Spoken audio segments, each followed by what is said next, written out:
Sakabahanderebo Yamaha. Masihanderebo. And Centrania. Why, bless the name of the Lord.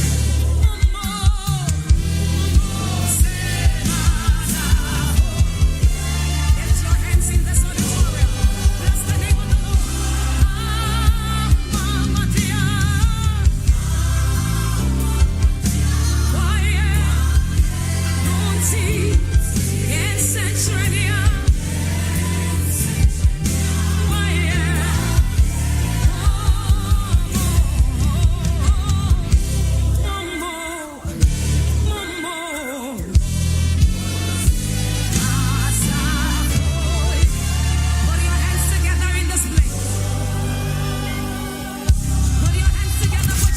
The Citi Breakfast Show, the city's biggest conversation.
a strong stage performance, a powerful vocal range, heart-lifting lyrics, and inspiring instrumentation.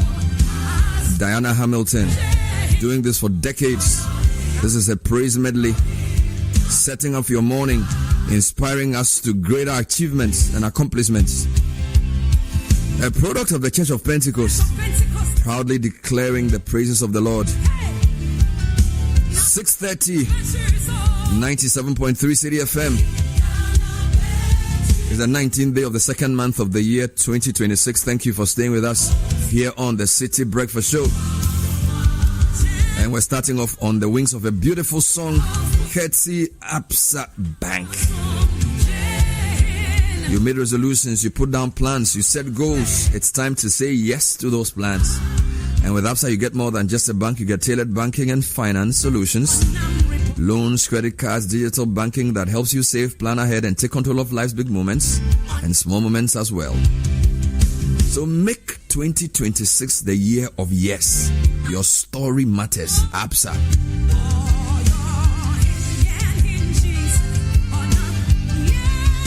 The kingdom is here. It's not in meat and drink, but in righteousness, peace, and joy in the Holy Spirit. Righteousness imputed, righteousness imparted, righteousness lived out. Be the symbol of righteousness. Stand for truth. Eschew that which is wrong. Speak the truth always. Let's use the power that we've been given, the platforms we've been gifted, to insist on righteousness. It just means the right thing has to be done.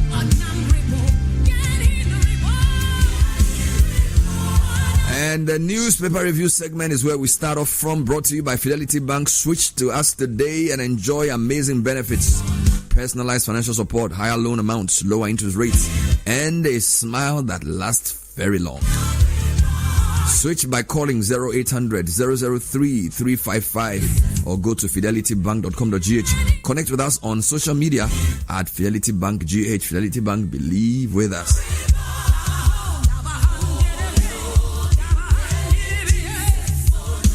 What makes the show fun is your messages and your comments. We have a WhatsApp number 053-998-6996. We'd like to hear from you. The number again 053-998-6996. Let's hear from you this morning. I'm here with Godfred Akotobuafo and Caleb Kuda. Gentlemen, good morning. Good morning, brother. Good morning, brother. You're looking serious with your glasses. You know when a man turns his glasses downstairs, like he's looking through the top. It's like you are doing some serious things. Yes, we are doing some serious things. Yesterday, Charlie, the Dansman police station. What happened there? The baby. Oh, they found the thief. Yes. But why will you steal somebody's fresh baby? Charlie. Maybe they should counsel her. Maybe the thief may have challenges. She said she's desperate for a child. She should adopt one. Charlie, adoption is terrible and difficult too. You should one day ask your listeners to tell you adoption stories, bro. Wow. It is serious. It's bad. I don't know. It's hard. It's long. It's tortuous. It's not straightforward. Emotionally draining. But as compared to stealing a baby, no. I'm not justifying it. I know. I'm just saying. Go through the adoption process then. Yeah. You know, because you think you have no alternative. There are many failures in society that pushes a person to such levels of desperation. So what I'm trying to say is, yes, she's committed a crime or whatever, but the truth is, we thank God the baby has been found. Oh yes. Let's find out where, very quickly. Let's look for her mental state. Maybe we need to talk to her. If she has to be sent to court, she should certainly be sent. But I feel like they would need to do some psychological evaluation too. And it's led to the Ghana Health Service issuing some new instructions on what needs to happen at hospital wards, on security camera. Because imagine the trauma of the mother who, after going through this difficult labor, to discover that your baby is gone. And I was pleasantly surprised that the Mamprobi clinic where I was born. Oh, you're born in Mamprobi Clinic? Yes, that's where I was born. I was born at the Mamprobi Polyclinic. I'm a proud. Oh, so you know the place? Mamprobi Polyclinic. So you're an old student of that area where I was born. How did they find the thief? I'm just saying that they had CCTV at the entrance. Oh, so that's what they put out. Yes. And so people looked at it and chased. So where did they find the woman? Well, details have been emerging. I don't know which one to trust because we've heard the police narrate their version, but it still lacks certain clear details. Let me take the police version. Let me work with the police version. Yes, so but there are more juicier Accounts online. accounts available elsewhere. The police one is very straightforward. As But always. for those who's assuming there's more. There's more On TikTok. everywhere. People are doing analysis Oh my God. of different kinds. I don't want to go there anyway. We are grateful that the baby has been found Yeah. and the mother is reunited with the baby. Yeah. Certainly, we shouldn't let this happen again Yeah. in society. And I hope they do fix the cameras at all these. I don't know if points. any paper even has the details. Yes. The Ghanaian Times will have that story on page 2. Well, but this- anyway, yeah. let me take you to the front page of the Daily Guide, Bernard, this morning. Yeah. CJ rejects petitions for EC bosses SP removal. Government to register churches. I'll give you details. Mamprobi Polyclinic baby thief arrested. And there's a photo of the suspect on the front page. Burkina Faso terrorist attack. Survivors airlifted home. Yeah. 8 victims buried. And you have the president interacting with one of the survivors. Hey, the pictures are horrific. Even the survivors. Even the thought that to earn a living, you will sit on a truck from Ghana to always Mali to bring tomatoes. How much will you even get? It's not easy, Charlie. Ghanaian Times, removal of EC chair, SP, others. No prima facie case established. CJ urges president to dismiss petitions, and woman arrested for allegedly stealing newborn baby from Mamprobi Hospital. SNIT expands welfare services beyond pension payments, and vice president says women must be bold, build networks, and mentor others. Front page of the Overseer this morning. No justice for Saul as Jean Mensah and deputy survive removal process. Okay. PBC reopens cocoa buying centers nationwide to restore confidence in cocoa sector. The president's visit to 37 military hospital on the front page of the paper. And Cocoa Board pays 237 million Ghana cedis to farmers for 50,000 tons as sector reforms deepen. Chronicle, EC bosses, SP survived the storm. CJ could not establish any prima facie case against them, and Ghana set sight on ending raw ore exports. Let me take you to the front page of the Daybreak newspaper this morning. Russia-Ukraine war. 55 Ghanaians killed. Report reveals. Government to cover bills of survivors in deadly at Burkina Faso attack. So the insight says, Alban Bagbin, he says Ghana needs a third party political force. And then Mahama consoles survivors of Burkina Faso terror attack at 37 military hospital. JJ Rollins Foundation mourns Sergeant Peter Tassiri. The other stories here as well. I will wrap up, Bernard, with the front page of the BNFT. We must move beyond raw minerals. This is the president speaking. Producer inflation slows to 1.6%. Lower interest rates to test bank profitability. So a photo of Dr. Johnson Pandit Isiama, the governor of the Bank of Ghana. DDEP coupon payments hit 56 billion Ghana cedis after sixth settlement. The New Republic of Usajari unveils Mohammed's industrial master plan. IMF projects $113 billion milestone as NDC government break economic barriers. And of course, Mohammed's reset message sparks debate in Zambia. The Daily Graphic, CJ dismisses petitions against EC chair and SP. Photo of Jean Mensah and Kisia Jabing. Also, we have reset mining sector with local content. President unveils 5 pillars to transform the industry. And Sam Jonas' open letter to African leaders. If you go online, citynewsroom.com says, tomato traders warn of price surge as Burkina attacks disrupt supply. Meanwhile, Gamanche Kentucky Teikuchu, the second stable after accident in the OT region. That's interesting. There's a very serious photograph of the vehicle. Sam Jonas outlines 5-point plan for Africa's economic sovereignty. Meanwhile, as Mubarak says, intra-continental trade and tourism is key to Africa's unity. Now, here's an interesting one. Ivory Coast eyes cocoa price slash after Ghana's 28.6% cut. And then, according to Nitiwul, Ghana's glorification of Traore triggered tomato traders' attack. So those are highlights from our website. We go to channel1newsonline.com. FDA closes 16 food outlets for operating without hygiene permits. Also, Fugu Kente exhibition set for Zambia next month. Yeah, man. Ras Mubarak announcing. It says the Mahama visit there and the row over Fugu has led to some good benefits. Ghana will halt raw mineral exports by 2031. MPP will conduct membership registration ahead of internal elections. And then Mamprobi baby thief suspect to face court on February 19. So that's the story on that. MyJoyOnline.com is leading with gold. Create a gold stabilization fund now or pay later. Finance prof tells government. In other headlines, fake vice presidential staffer remanded over visa fraud. Hey, this is what you call two troubles, one God. You're already fake staffer. Now you are doing visa on top.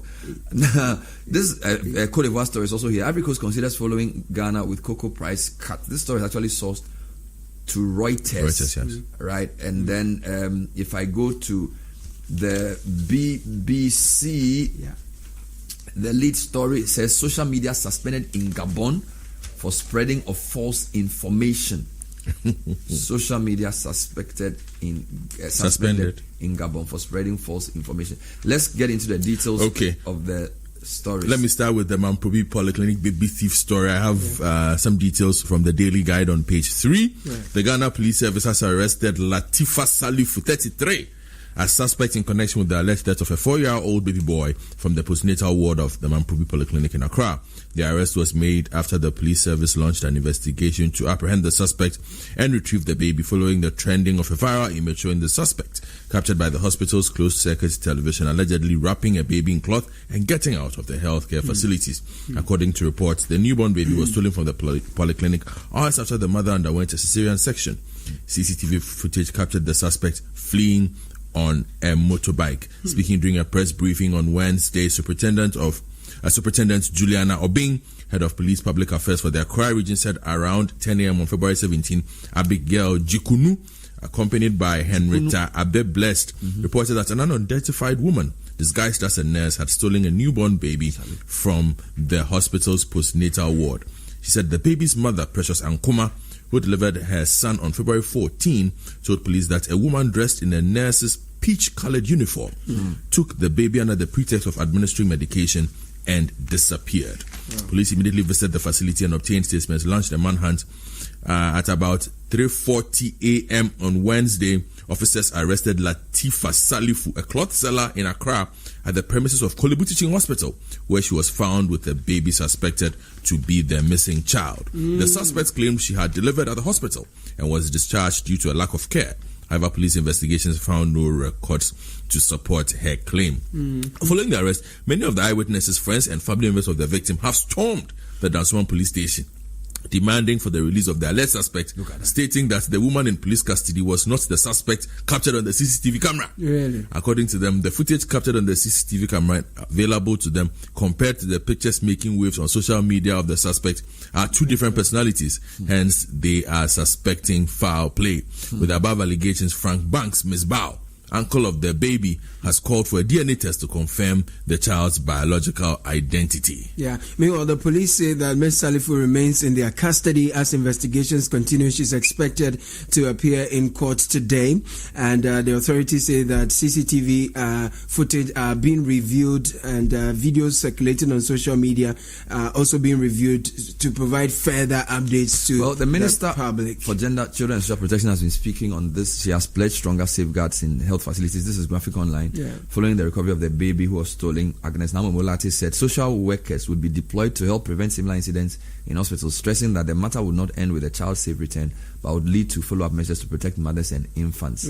She was speaking to the media, and she expressed relief and gratitude to those who contributed to a successful rescue, including a whistleblower whose interventions she acknowledged. Wonderful. So, Yes, wonderful. and then there's a press release from the Ministry of Health on this. Point 1, in light of the incident, the Honorable Minister for Health has directed the Director General of the Ghana Health Service to ensure the immediate enforcement of strict day and night security measures across all health facilities nationwide. Health facility administrators are required to review and strengthen their internal security protocols without delay. Furthermore, the Minister has reiterated the government's earlier directive requiring all health facilities across the country to ensure the installation and proper functioning of CCTV surveillance systems.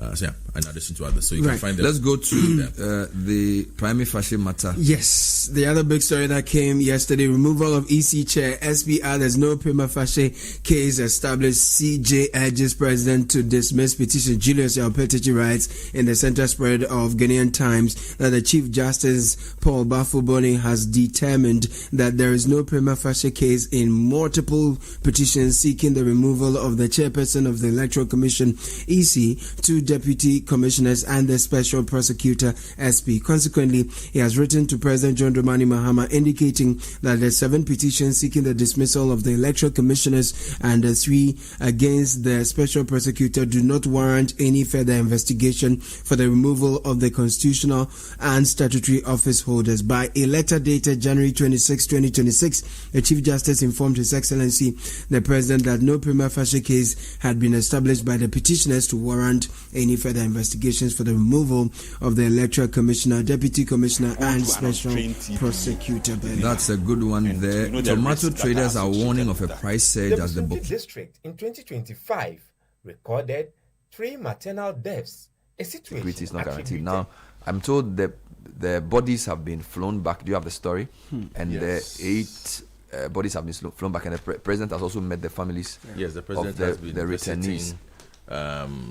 the returnees. Let me take you. I can give you some details from No. the Daily Guide newspaper. Yes, of that particular story. Yes, if you go to page 6 of the Daily Guide, the Ghana Armed Forces has successfully evacuated 3 Ghanaian traders who were injured in a terrorist attack in Titao, northern Burkina Faso. The attack has killed 8 Ghanaian tomato traders.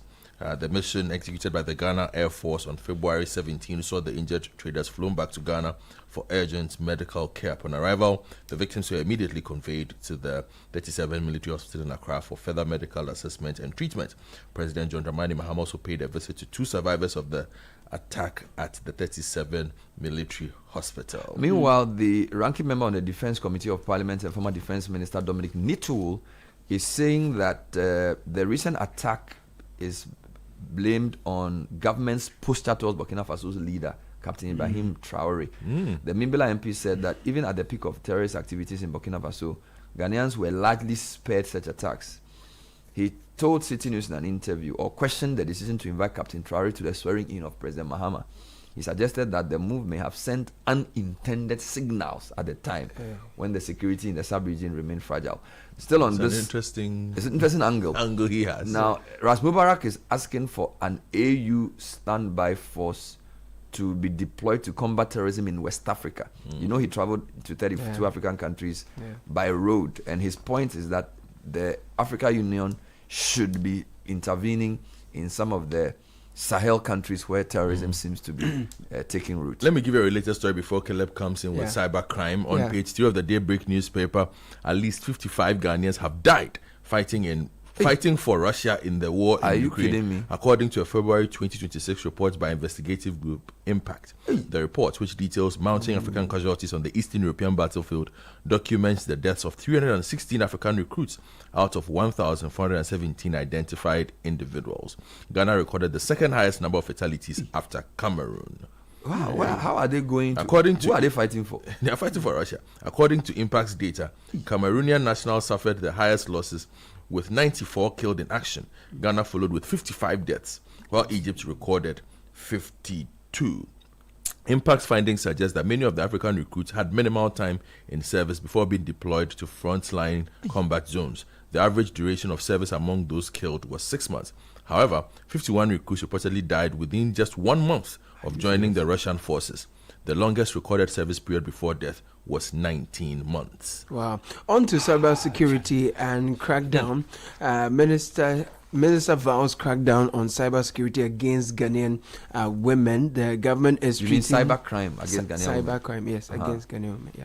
So the government is treating the alleged recording and online distribution of intimate images of Ghanaian women by a Russian national as a serious cybercrime and is taking legal and international steps to hold the suspect accountable. Minister for Communication, Digital Technology and Innovations, Mr. Samuel Nate George, has said. He said authorities authorities through cybersecurity and law enforcement agencies have been working to secure relevant digital and financial evidence while also engaging diplomatic channels and international law enforcement partners, including Interpol, to ensure the matter is thoroughly investigated. The minister was speaking at a press conference in Accra yesterday alongside the Minister of Gender, Children and Social Protection, Dr. Agnes Namumolate, to brief the nation on actions the two ministries have jointly taken in the investigation. He stated that the case was being treated strictly as a cyber crime, not as a moral issue, citing Section 67 of the Cybersecurity Act. I have a very troubling one. The government check in Taki Tekuchu is in stable condition following a road accident in the early hours of Wednesday morning. And guys, if you see the photograph of the vehicle, if that is the vehicle he was in, it's serious. The incident occurred at 2 a.m. at Pai Katanga in the Oti region while he was returning to Accra from Tamale. Sources close to the palace indicate that he had traveled to the northern region on a private visit at the invitation of the Yana. The visit, described as cordial and significant, formed part of ongoing engagement between the two traditional authorities aimed at strengthening the bond of unity and mutual respect among Ghana's revered institutions. On his return, however, the government's vehicle was involved in an accident. Fortunately, he escaped unhurt and is reported to be in stable condition. Personnel of the Ghana Police Service are said to have responded swiftly and timely when they were called to the scene. And while the circumstances surrounding the accident are yet to be fully detailed, the overall mood at the palace is one of relief and thanksgiving as the government recovers and remains in good spirits. Let me give you two stories from the BNFT. Bernard, on page 2, we must move beyond raw minerals. This according to the president. He has reaffirmed this administration's commitment to repositioning the economy from a primary exporter of raw minerals to a competitive player across the global extractive value chain. Speaking at the Local Content Summit 2026 organized by the Minerals Commission in Takoradi on the theme Strengthening Local Content and Indigenization, Building a Resilient Mining Sector in Ghana, he outlined an ambitious roadmap aimed at deepening local content, accelerating industrialization, and positioning Ghana as a technology-driven mining hub. On page 3 of the same paper, government has now paid more than 56 billion Ghana cedis coupon obligations under the domestic debt exchange program following the latest 10 billion Ghana cedi interest settlements this week. The payment marks the 6th coupon disbursement since domestic debt restructuring was rolled out in late 2022. Scott, let me do a quick one on the economy before you come in. So this is a story sourced from Reuters on Channel 1 News. Ivory Coast considers following Ghana with cocoa price cut, according to sources. So our neighbor is considering cutting the price it pays farmers for cocoa beans to align with Ghana's. Two government sources told Reuters as the world's two largest producers of chocolate ingredient face a major crisis. Now, senior Ivory Coast officials said all options were on the table as government debates whether to follow Ghana, which has already cut its farm gate price, by almost 30% for the rest of the crop season. In addition, in coordination with Abidjan, the farm gate price set at the start of the harvest season is the amount of money farmers receive for their product after harvest and before any intermediaries, exporters, processors, traders, or cooperatives add value. And the discussions with Ghana and within the Ivory Coast government on cutting price to align with Ghana's have not previously been reported. So it's a significant move, which a lot of watchers are keeping an eye on. But I want to take your attention to the Chronicles editorial this morning. Are Ghanaian hospitals becoming arenas of hopelessness? The Chronicle is compelled to return to a matter that strikes at the very heart of public confidence in Ghana's health system. A deeply disturbing incident in Accra has once again exposed what many citizens quietly fear, that our public hospitals are struggling to fulfill most basic mandates, saving lives in emergencies. So it talks about Charles Emisa, a 29-year-old engineer who died after 3 major state-run hospitals allegedly declined to admit him following a hit-and-run accident at the Kwame Nkrumah Circle. Over time, allegations have surfaced that desperate relatives sometimes feel pressure to facilitate admissions with money. If such claims hold any truth, then the crisis transcends infrastructure and touches on ethics. Public trust in the healthcare system is fragile. It cannot withstand perceptions of indifference or impropriety. It goes on to say the Chronicle calls on professional bodies such as the Ghana Medical Association and the Ghana Registered Nurses Association to take a keen interest in this matter. Protecting the integrity of their profession must include defending systems that ensure timely emergency care. It goes on to make other calls. Of course, following yesterday's discussion around the death of a man 3 hospitals refused to see, claiming they had no beds. Let me give you some headlines, Bernard, from the Daily Guide quickly. On page 6, NPP says guidelines for internal elections. The NPP yesterday announced guidelines for conducting its 2026 internal elections in accordance with the provisions of the party's constitution. So you can go to page 6 to get details. On the same page, government to register churches. This coming from the Ministry for Local Government, Chieftaincy and Religious Affairs. And according to the minister, said the proposed system will serve as a centralized platform for churches to update their operational status annually while allowing the state to maintain accurate and verifiable records of religious institutions in nature. But Bernard, the big story, NDC sacks independent candidates. Listen to this one. The National Democratic Congress has sacked Umaru Sanda. Oh, not our Umaru Sanda. Yeah, I'll read the story. A different one. Let me read my story. Because our Umaru Sanda is Amadou. This is Umaru Sanda, something else. Can I read my story? You want It's a big story. you want to slander my man. The National Democratic Congress has sacked Umaru Sanda, a member who has decided to file as an independent candidate in the upcoming Ayawa East constituency by-election scheduled for March 3, 2026. Umaru Sanda's independent bid, the letter noted, contravenes the party standards, which states that all members must support a duly elected candidate in electoral processes such as by-elections. Let's come to Channel 1 News again. FDA closes 16 food outlets for operating without hygiene permits. This story is something we raised a few weeks ago. The Food and Drugs Authority on Wednesday shut down 16 food service establishments operating without valid food hygiene permits across the Greater Accra region. Now, the affected outlets were cited for failing to meet mandatory regulatory sanitation requirements, including the Cheesecake House, Dos Frisante, Onda, and Alora Beach Resort. The enforcement action follows a 2-week public notice issued by the authority warning that from February 1, all food service providers operating without a valid food hygiene permit would be shut down. Quickly, Bernard, Savalugu residents hail garment factory for creating jobs. So residents of the Savalugu municipality in the northern region have praised North Shore Apparel GH Limited for establishing a garment factory in the area, describing it as a major step toward creating jobs and reducing rural-urban migration. The company is currently training 2,000 young people to equip them with employable skills in various fields. Out of the number, the YEA is sponsoring 1,000 trainees, while the NYA is supporting 1,000 as well. The project is costing 10.2 million euros. It's the 10.2 million euro garment factory is expected to produce clothing for both local and international markets. And it's a massive project in that part of the country which must be supported. Finally, so the Ghana Library Authority marks Mother Language Day. All right. Very important story, but I want them to turn their attention to the George Padmore Library. It's not in the. There's a troubling story on Al Jazeera. At least 37 killed in Nigeria mine carbon monoxide poisoning. Illegal mining is widespread issue in Nigeria where operations lack both government oversight and safety standards. And the story says at least 37 miners have died from carbon monoxide poisoning at a mining site in central Nigeria. The Reuters news agency reports the deadly incident which took place on Wednesday morning at Kampani community in the Wasi area of Plateau State also resulted in the hospitalization of 25 people, Reuters said, citing a police source, and the news agency reported. I'd like to end with this guy who's a fake vice presidential staffer who has been nabbed and essentially remanded into police custody. Patrick Nitoto. He's used the office of the vice president to swindle people with the ploy of securing them visas to Canada and work permits.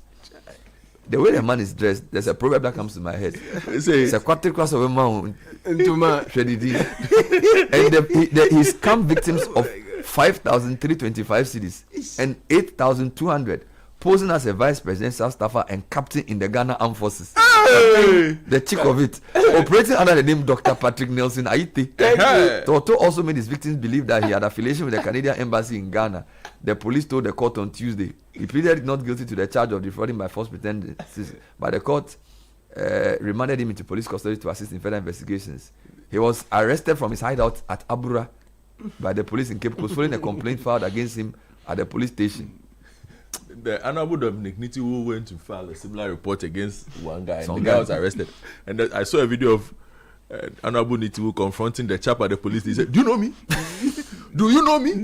Have you seen me before?" The guy taking them collect money. Have you seen me before? He says, "This What boy." you can't park where I don't hear the sound of your car. Why you buy new car? No, I not change my car. It be the same right. It be the fuel way I change. Way one shouts it. Ever since I started using the all-new Excellium Premium Fuel, fortified with 3-in-1 action. Oh, Joe, now my car they run like electric car. No, so. This is the type of fuel where they want to. Because now engine they cost. Where they want for way if I buy it go protect my engine. And with the small way I buy, I go drive, sir. Absolutely. It's like strapping a turbocharger to your engine and giving it a protector. And what they bust my mind says be the 3-in-1 action. No, Excellium they prevent up to 99% of deposit. It be anti-wear, some be anti-corrosion. Won't pay when I open them. Yeah. So where can I find this magical fuel? Just head over to any Total Energy service station and your car will thank you. Hey, then make a finish my go be fast, then rush go Total Energies. My friend, but why your hand my go be inside? I give you info. Make a feel the go be too small. The go. Excellium is designed to protect your car engine, decrease fuel consumption, and lower CO2 emissions. Don't say fuel, say Excellium. Choose Excellium, choose quality. Ajua, challenge these days, new level crowd. Where did you pass? Me, pass somewhere. I just switched for a better life. I switched for comfort. Look, your salary deserves better. Switch? Yeah. How do you mean? I switched my salary account to Fidelity Bank. Oh, okay. And that's my jackpot. I get higher loan amounts with lower interest rates, as well as personalized financial support. They gave me a loan to expand my side hustle. And the terms are just flexible. Wow. Your salary deserves better. Oh, my salary deserves better. You see the way you are smiling wide? Yes, I will switch and smile wider. Your salary deserves better. Switch to Fidelity Bank today and enjoy lower interest rate, car and home loan, personalized financial support, and a smile that lasts. Switch and smile wider. Fidelity Bank. Believe with us. If I believe with us, Fidelity. If I know I dey your side, Fidelity. This is the City Breakfast Show, the city's biggest conversation. City Business News at 7. Now Shika sees out with the details. Good morning. Good morning, Mr. Avle. Hello and welcome to the breakfast edition of the City Business News, proudly brought to you by MTN, EcoBank and Valex Lease. I'm Nashika Caesar. Coming up, easing interest rates could test bank profitability. Now, that is the warning from the BOG governor to banks. And government statistician cautions public over short-term price pressures. Also coming up, tomato traders and importers warn of looming shortage.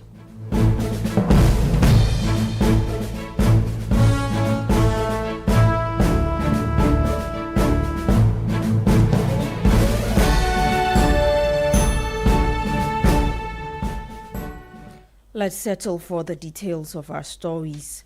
The governor of the Bank of Ghana, Dr. Johnson Isiama, is cautioning banks that their heavy reliance on interest income could expose them to risk as the interest rate environment begins to normalize. Speaking at a post-monetary policy committee meeting with heads of banks, the governor revealed that about 68% of the industry's profitability is driven by net interest income, while stressing that earning interest income is not inherently problematic. He warned that excessive dependence on it makes banks highly sensitive to interest rate cycles and sovereign risk dynamics. Financial intimidation remains modest, with loans accounting for less than 1/5 of total assets across the industry. Asset concentration in sovereign and central bank instruments also remains elevated. Most notably, approximately 68% of industry profitability continues to be driven by net interest income. Colleagues, there is nothing inherently problematic about net interest income. However, a high dependence on this increases sensitivity to interest rate cycles and sovereign exposure dynamics. So as margins compress in a normalizing rate of environment, earnings resilience will increasingly depend on your diversification, particularly through transactional banking, trade services, payments, treasury activities, and other fee-based income streams that are less balance sheet sensitive or intensive. Similarly, while non-performing loans have declined, they remain above benchmark levels. You heard the Governor of the Bank of Ghana, Dr. Johnson Isiama. Now, consumers, businesses and policymakers are being urged to adjust their spending and pricing decisions following a 3.3% month-on-month increase in producer prices for January 2026. Data released by the Ghana Statistical Service show that while year-on-year producer inflation remains moderate, short-term price momentum is strengthening. Speaking at the January Producer Price Index release, government statistician Dr. Al-Hassan Idrisu outlined specific measures for household firms and policymakers. For households, focus spending on goods and services with more stable prices. For businesses, especially those using manufactured inputs, consider medium-term supply agreements while remaining cautious about passing on short-term price increases. For policymakers, monitor the strong month-on-month increases closely to prevent renewed inflationary pressure while sustaining stability in fuel supply and logistics. That was government statistician Dr. Al-Hassan Idrisu. Now, the Ghana Cocoa Board is continuing with advancing payment to licensed buying companies to support the purchase of 50,000 metric tons of previously unsold cocoa beans in a move aimed at easing liquidity constraints within the domestic cocoa value chain. The intervention follows a cabinet directive for the immediate settlement of outstanding payments owed farmers affected by delays during the 2025-2026 crop season. The development offers relief to cocoa farmers and buying companies grappling with cash flow constraints. Head of Public Affairs at Cocoa Board, Jerome Sam, confirmed to Citi Business News that an initial 237 million Ghana cedis has been advanced to LBCs, with additional disbursements expected to clear the backlog. Cocoa Board has begun payment of that outstanding 50,000 metric tons. So I can really confirm to you that monies have been sent. As of yesterday, about 237 million Ghana cedi was paid to the licensed buying companies, which we have information or evidence that they've also started paying the farmers involved. I can also confirm to you today that by today, tomorrow, additional funds will be transferred to the LBCs for that purpose. Meanwhile, neighboring Ivory Coast is reportedly considering a reduction in its cocoa farm gate price, aligning with Ghana amid mounting pressures in the sector. For Cocoa Board, while the current measures are described as difficult, they are viewed as necessary to restore stability. If Cote d'Ivoire would want to emulate Ghana to also be prudent or efficient in managing their cocoa sector, well, that is the welcoming news. But we are highly concerned internally about how we are going to do or what we are going to do to ensure that our farmers are always prioritized. You hear the head of public affairs at Cocoa Board, Jerome Sam, and then that report by Daniel Sakite. Now, tomato traders and importers in Accra are warning of a looming shortage and rising prices if the government does not invest in local irrigation infrastructure. They added that such investment would reduce the need to travel to Burkina Faso, which exposes them to unforeseen dangers, while redirecting funds currently spent on imports towards boosting domestic production and protecting livelihoods. Daniel Udrumensa reports. The warning follows recent terrorist attacks in Burkina Faso, which claimed 8 lives and injured several others, disrupting cross-border trade and highlighting the risks of over-reliance on imports. Traders say the incidents have heightened concerns for personal safety and underscored the urgent need for self-sufficient tomato production in Ghana. If the government and security agencies do not provide us with adequate protection, we will not bother traveling to Burkina Faso anymore. Our drivers have families and they cannot risk their lives just to transport tomatoes.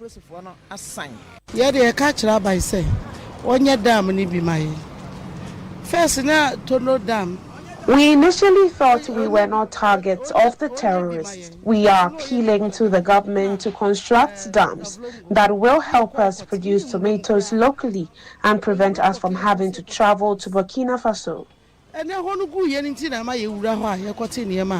Sa problems baby. Na sika de esise bi ko Burkina ho papa. Yakofento siniba na ayeka. Otumfo Charity, Queen Mother of the CMB Underbridge branch in Accra, an executive member of the Ghana National Tomato Traders Association, cautioned that traders from Togo may attempt to exploit the situation by supplying tomatoes to Ghanaian markets. She stressed that authorities would take action against anyone found importing tomatoes illegally. Transporters who distribute tomatoes to towns and villages reported that their operations have stalled due to the supply disruption. They would need to seek alternative sources if the shortage continues. By the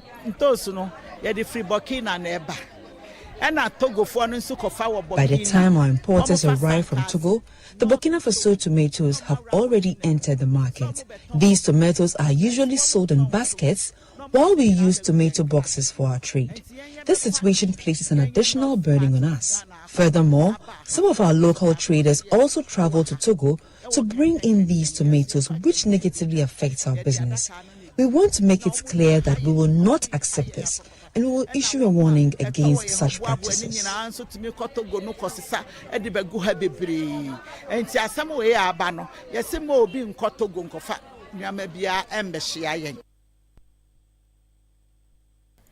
You heard the Queen Mother of CNB Underbridge branch of Tomato Traders and executive member of the Ghana National Tomato Traders Association, Otumfo Charity, ending the report by Daniel Ojumensa. Now on the interbank market today, the dollar is going for 10 cedis 99 pesos, while the British pound is going for 14 cedis 90 pesos, and the euro is at 13 cedis 4 pesos. And that's it for the breakfast edition of the Citi Business News, proudly brought to you by MTN, EcoBank, and Valex Lease. I'm Nashika Caesar. Many thanks for your company. Do have a great business day. If home is where the heart is, then let's go home, shall we? Let's go where the entertainment is, where the passion is, where the laughter is, and sometimes even the tears too. Let's go where we feel safe enough to share our opinions and send tweets, where we do that embarrassing little dance to our favorite song. Let's go home where the love, the care, and the joy live. There's no place like home. Connect your home to super fast internet with affordable data bundles from MTN Home. Visit broadband.mtn.com.ga or your My MTN app to sign up today. Everywhere you go.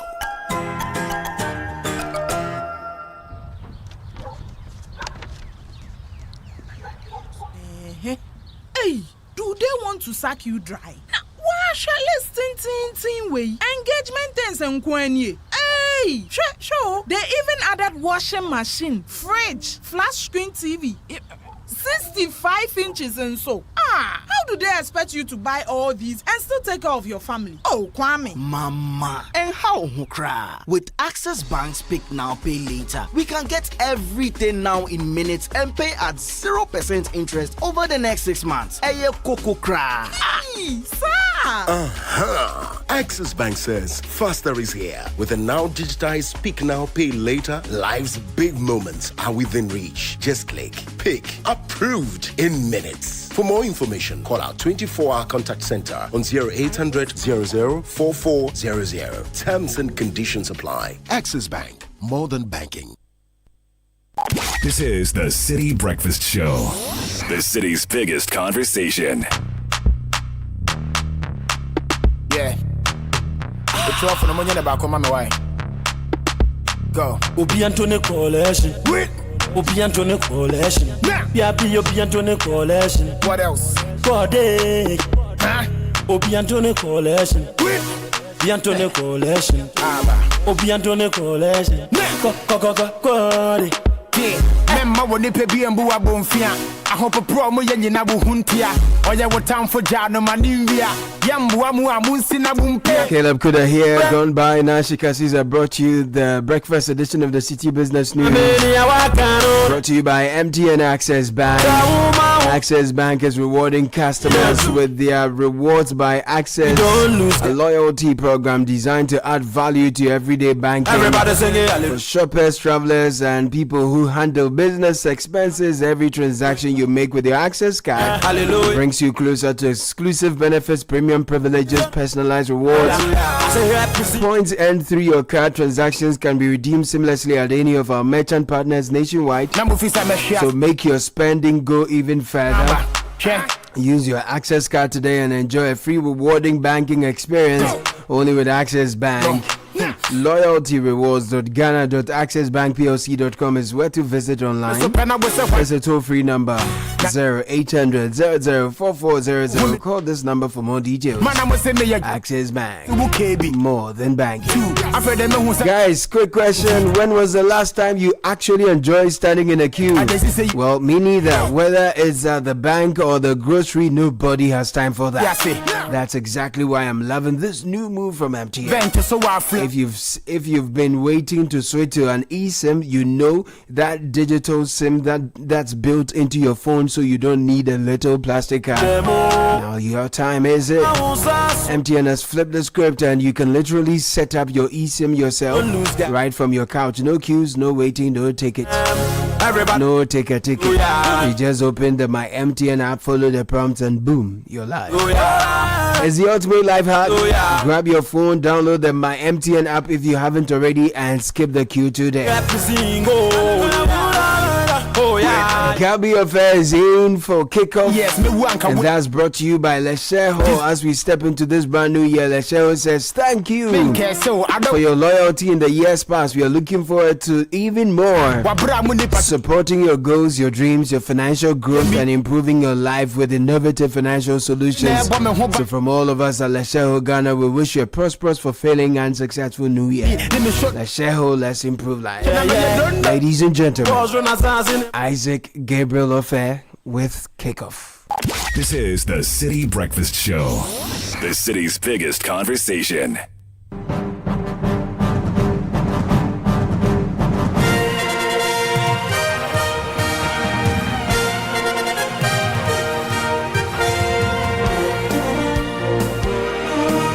Thursday morning, welcome aboard to Kickoff right here on 97.3 City FM. Coming up in the next 10 minutes. Hugo Bueno again. This is Mane on the keeper, and Gabriel miss. Oh, it's in! Wow! Can you believe this? It's 2-2! Charme Dozy on his senior debut.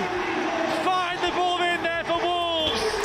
All right, Arsenal were left biting their lips at the Molineux as Tommy Dozy struck in the dying moment to rescue a crucial point for Wolves. The title race is far from over to Manchester City. Also in the UEFA Champions League, Inter Milan froze all the way in Norway, losing to Bodo Glimt. And now here's Blomberg giving it for Herg. It's 3. It goes from good to great.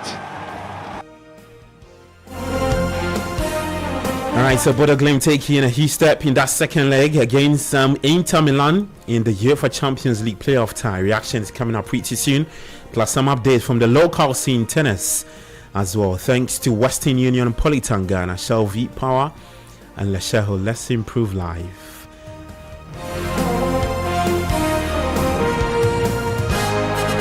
Alright, I'm Gabi Affair. Let's begin today's updates from the UEFA Champions League. And last night, Anthony Gordon scored 4 goals as rampant Newcastle United blew Karabakh 6-1 away to take control of their last 16 Champions League playoff tie. Let's get a thought of 2 Newcastle United players. First off, Anthony Gordon and Kieran Trippier. Yeah, listen, records are nice, but I'm an attacker. I just want to score. I want to win games. Ultimately, we've won the game convincingly, and I'd say it was our best performance this year, this season, so that's more important than the goals. I mean, what a result. Away from home, this could have been a really tricky tie. We've seen what they were like against Chelsea earlier on in the competition as well. 100%. I think you can't take anything for granted. I think teams like this before. I played against Karabakh before. You see, they drew 2-2 with Chelsea. But I just think we was really clinical. Anthony, the front three, the way that we pressed. And, once we do that, we're a force. So, it was 5-0 at half-time, but was hungry for more. Obviously, we don't want to be disrespectful to anybody. But, like I said, we're clinical, and I thought it was all unbelievable today. All right, you had Newcastle United players. First off, Anthony Gordon, and followed by Kieran Trippier. Well, also in Norway, Bodo Glimt's fairy tale continued as they added Inter Milan to their list of prize cups to put them within touching distance of a place in the last 16. Bodo are still in their off-season in Norway, yet they overpowered Inter in the second half after beating Manchester City and Atletico Madrid last month. Here's Kjetil Knutsen, Bodo Glimt's manager, on their big win against Inter Milan. Would you sum up your performance? Not perfect. Not really? Are you serious? Yeah, I'm serious. I think we not playing a really good game. I think we are a little bit lucky with the result today, because we are effective. We score 3 wonderful goals, but in total, I think we are a little bit lucky. So we know this is just first half. So we're looking forward to the next game, but it will be a tough one. Yeah, of course, it's a good result, but again, it's the first game of 2. So, and we know, if you ask me, I think Inter Milano is a really good team. All right, so that's Kjetil Knutsen. He's Bodo Glimt's manager, speaking after their win against Inter Milan. On the part of Inter Milan, here's Christian Kivu. Well, first of all, we have to congratulate them. They play a good game, and they put us in a lot of trouble, especially with the transitions, especially with when we were losing the ball, how much the intensity, how fast they were doing the transition with a lot of players, with a lot of quality. And it's a pity. Everything is still open, and we still have one more game in Milano to play our chances.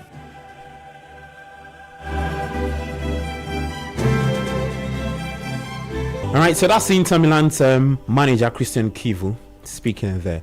Well, in Belgium, Club Brugge scored a dramatic late equalizer as they tried for back against Atletico Madrid to leave their playoff tie delicately poised. The hosts, who showed 2-0 at the interval to a Julian Alvarez penalty, and Ademola Lookman's goal rallied after the break where Rafael Onyedika and Nicola Traoré joined them level. By Leverkusen, striker Patrick Schick also scored a second half double to help his side secure a first leg victory over Olympiacos in the Champions League knockout phase playoff. Well, in the English Premier League last night, leaders Arsenal blew 2-0 lead in a dramatic fashion to draw to rock bottom Wolves and missed the chance to go 7 points clear at the top of the Premier League. It was a damaging night for Mikel Arteta's men in their quest for a first league title since 2004. Here's Bukayo Saka speaking after the game. Bukayo, a night that started so brilliantly. How flat is that dressing room you just walked out of? Yeah, it's very flat. We're very disappointed with the result, and especially how we played in the second half. Far from the level that we've set this season. So what would you say happened second half? And are you worried it's a bit of a reoccurring theme, letting teams back into matches that you seem to have locked down? Not so much about reoccurring theme. It's time for us to reflect on the last few performances and just fix the issues immediately so we can get back to winning games and going on a run and build momentum, because, we've lost that a bit right now. That's Arsenal's Bukayo Saka speaking after the 2-0 draw against Wolverhampton Wanderers. Well, Arsenal still remain in the hunt for a quadruple of trophies, and they face Manchester City in next month's Carabao Cup final. They're also in the Champions League last 16, having topped the league phase and also the FA Cup 5th round. But this result will once more spark doubts of Arsenal's staying power, having finished second in the past 3 successive seasons. Here's former Arsenal striker Thierry Henry and Jamie Carragher, former player of Liverpool, reacting to the draw. I keep on saying, and I will not change my tune. Well, if it's in the Champions League, when you guys were telling me that we are top of the league phase, that we are top of the league, let's see where we're going to be at the end of the season. I will not go higher or lower. Then at the end, we can talk about what's been done or not done. I will not change my tune. Who would you rather see win the league, Arsenal or City? I think I would rather... Not you. No, listen, I think I'd probably rather see Arsenal win it, because I think it's good for the league to have different winners. And so that would mean the Premier League would have had 3 different winners in the last 3 years, which I think is probably good for the league. But what I don't want is a team, unless it's my own team, obviously, to run away with the league, and the league's got nothing. So I'm glad of that result tonight. All right, so that you heard first former striker Thierry Henry, followed by Jamie Carragher, who's a former Liverpool player. Well, here in Accra, the Black Starlets continued their build-up to the Under-17 AFCON with a convincing 2-0 victory over Koforidia Sempefi in their second friendly match yesterday at the Accra Sports Stadium. The fixture marked the team's second game of the day after beating Port City FC early on 1-0 and their fourth friendly within 2 weeks. Yes, Nanaku Kwajiman, the assistant coach for the team, on the preparation so far. For us, it's an exercise that we are using as preparation towards getting the boys to be fit. Also looking at the technical and tactical side, and playing against the Division 1 teams. We want to make sure that psychologically they'll be well prepared to go into the African Cup. So for us, it's an exercise that we're doing to try to make sure that all the metrics are actually met. All right, so that's Black Starlets assistant coach Nanakweku Ajiman speaking there. Well, away from the national team, management of Accra Heart of Oak has dismissed reports suggesting striker Hamza Issa has left the club. The Phobians insist that the player remains contracted to the club despite rumors linking him with a move to South Africa. My colleague Julio Ashiframwa has details from the club's official statement. Accra Hearts of Oak affirms without ambiguity that Mr. Hamza Issa remains under a valid and legally binding employment contract with the club. As of today, no competent judicial, regulatory or arbitral body, including the Ghana Football Association's Player Status Committee or FIFA, has issued any ruling or confirmation that the said contract has been lawfully terminated. Contrary to circulating speculation, the club has not defaulted persistently or materially on its financial obligations in a manner that would constitute just cause for unilateral termination under FIFA regulations on status and transfer of players. Following correspondence from the players' representatives, the club met with the player on 2 separate occasions and acted in good faith to address and resolve all outstanding concerns. Accra Hearts of Oak is further alarmed by the conduct of Siweli Football Club of South Africa, which engaged the player, issued an invitation and facilitated travel arrangements without notifying or seeking consent from Hearts of Oak. All right, so that Julio Ashiframwa with excerpt of the club's official statement released yesterday. Well, away from that, the Ministry of Youth and Sports of Mali has reportedly called on the Malian Football Federation to dismiss head coach Tom Saintfiet following the country's disappointing campaign at the African Cup of Nations. Mali's early exit from the continental tournament has sparked criticism from supporters and officials, with the sports ministry set to be pushing for changes to the technical bench as part of a broader restructuring of the national team. Now, the development comes just days after Saintfiet publicly denied reports suggesting he has stepped down from his role. The Belgian coach insisted he remained committed to the job and was focused on rebuilding the team despite the AFCON setback. Well, Mali's Football Federation is yet to issue an official statement on the ministry's reported request, leaving uncertainty over Saintfiet's immediate future in charge of the Eagles. Well, let's finish off with some tennis, and Yannick Sinner and Carlos Alcaraz remain on course to meet in the Qatar Open final after both claimed straight set wins on Wednesday. World number 2 Sinner beat Australia's Alexei Popyrin 6-3, 7-5 to reach the quarterfinals in Doha before Alcaraz won 6-2, 7-5 against France's Valentin Roya. The pair met in 6 finals last year, 3 of them at the Grand Slams, with the world number 1 Alcaraz winning the French and the US Opens. That's the very latest in the world of sport. For more, you can head to citysportonline.com and on X at City Sports JHA. Kickoff was proudly brought to you by Western Union, Politan Ghana, Shell V Power, and also Lashao. Let's improve life. I'm Gabi Ofe. Enjoy the rest of your day. Do take care and bye-bye.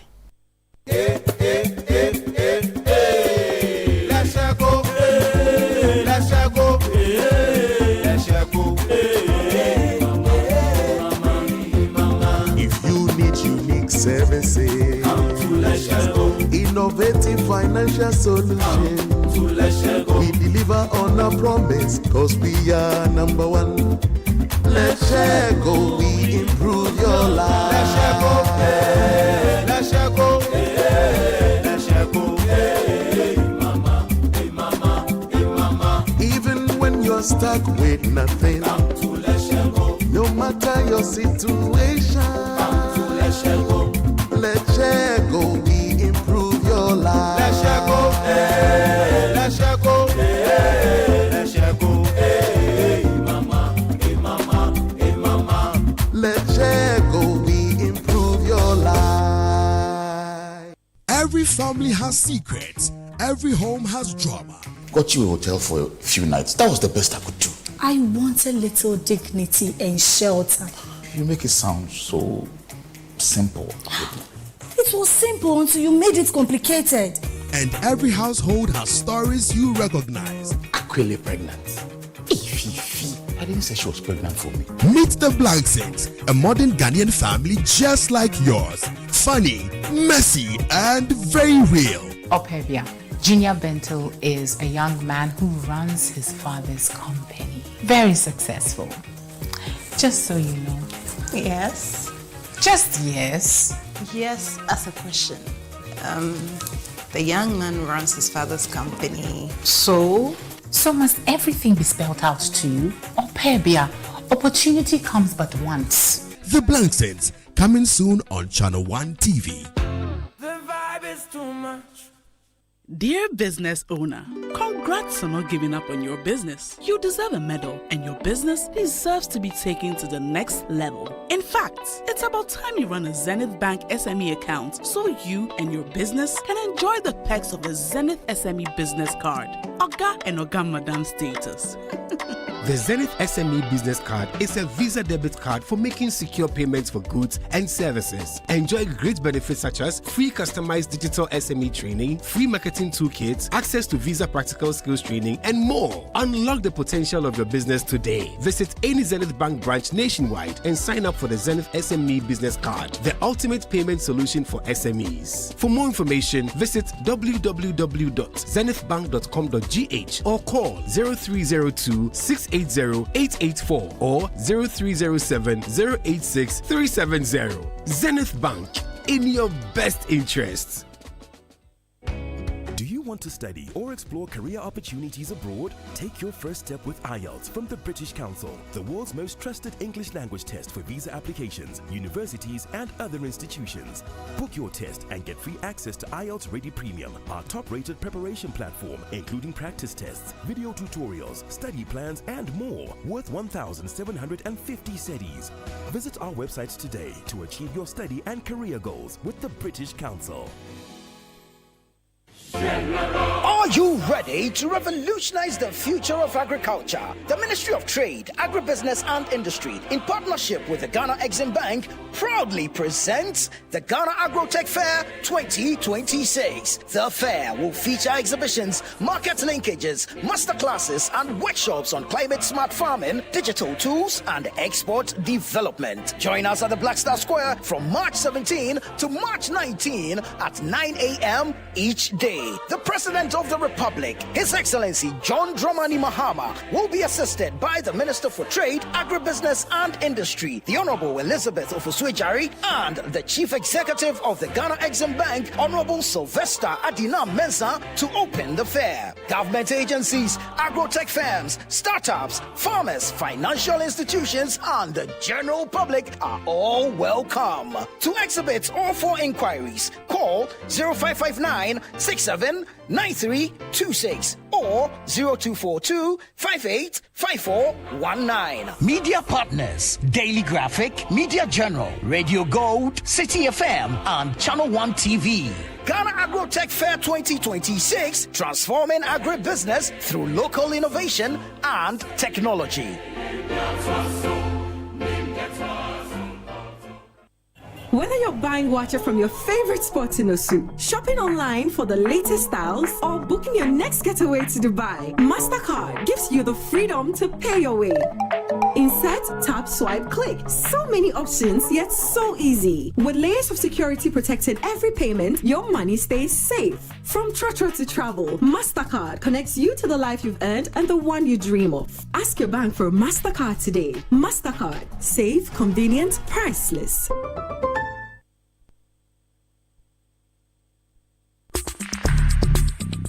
Join the conversation on the Citi Breakfast Show on Facebook at facebook.com/Citi97.3, Twitter at twitter.com/Citi973, and Instagram at instagram.com/Citi973 with the hashtag CitiCBS.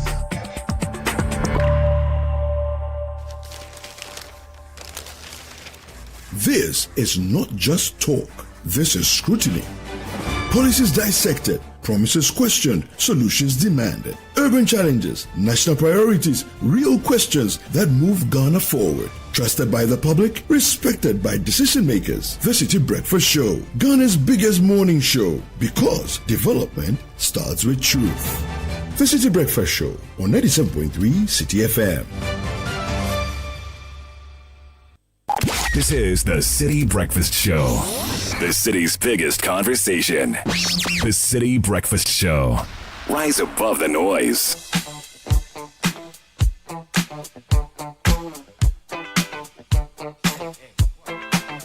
What you gonna do? You wanna get down? Tell me. What you gonna do? Do you wanna get down? What you gonna do? You wanna get down? What you gonna do? You wanna get down? Tell me. Get down on it. Get down on it. Get down on it. Get down on it. Come on and get down on it. Get down on it. Get down on it. Get down on it. How you gonna do it if you really don't wanna dance? By standing on the wall. Get your back up off the wall. Tell me, how you gonna do it if you really don't wanna dance? By standing on the wall. Get your back up off the wall. 'Cause I heard all the people saying, get down on it. Come on and get down on it. If you really want it, get down on it. You gotta feel it. Get down on it. Get down on it. Get down on it. Come on and get down on it. Baby, baby. Get down on it. Get on it. Get down on it. I say people. What you gonna do? You gotta get on the groove. Unleashing the You want your body to move. This is Citi. How you gonna do it if you really don't wanna dance? By standing on the wall. Get your back up off the wall. Tell me, how you gonna do it if you really won't take a chance? By standing on the wall. Get your back up off the wall. 'Cause I heard all the people saying, get down on it. Get down on it. Get down on it. Get down on it. When you're dancing, get down on it. Get down on it. Get down on it. Get down on it. Sha-da-ba-da-ba-da-ba-doo. What you gonna do? Do you wanna get down? What you gonna do? Get your back up off the wall. Dance, come on. Get your back up off the wall. Dance, come on. Get down on it. Come on and get down on it. If you really want it, get down on it. You gotta feel it. Get down on it. Get down on it. Get down on it. Get down. Come on and get down on it. Baby, baby. Get down on it. Get down. Get on it. Get down on it. How you gonna do it if you really don't wanna dance? By standing on the wall. Get your back up off the wall. Tell me, baby, how you gonna do it if you really won't take a chance? By standing on the wall. Get your back up off the wall. Listen, baby, you know it. When you're dancing, yeah, you show it. When you move, move, move, you know it. When you're dancing, yeah, you show it. As you move across the floor, get down on it. Come on and get down on it. If you really want it, get down on it. You gotta feel it. Get down on it. Get down. 7:38 on the Citi Breakfast Show. Get down on it, baby, baby. Get down on it. Get on it. Get down on it. Wishing Zachary Opoku a happy birthday. A boy who's growing to become a man. Making your parents so proud. Tell me, baby, how you gonna do it if you really don't wanna dance? So this from your dad, your mom, and your brother, Tell me, Zach Opoku. how you gonna do it if you really want Wherever you're listening from, enjoy your day. Happy birthday to you. Cause I heard all the people saying, get down on it, get down on it. And happy 13th to Adom Ura Da Tebia Samoa. As you begin your teenage years, may the Lord order your steps with grace and clarity. Coming in from Uncle Oflex and the rest of the family. Happy birthday to the Chief Executive of the Chamber of Petroleum Consumers, Duncan Amoa. Your dedication to accountability and consumer protection continue to shape important conversations within the country's energy sector. May God grant you wisdom, strength, good health, and abundant blessings on this special day. This is from Paul Eric Ofori, Head of Research and Training at COPEC, and from Daniel Sakite of the Citi Newsroom.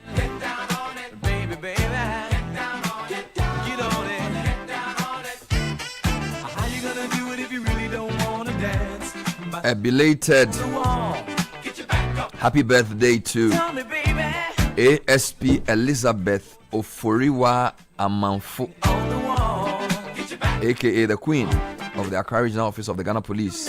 Your birthday was on the 17th. ASP Elizabeth Oforiwa Amanfo, aka the Queen. An avid listener of the show.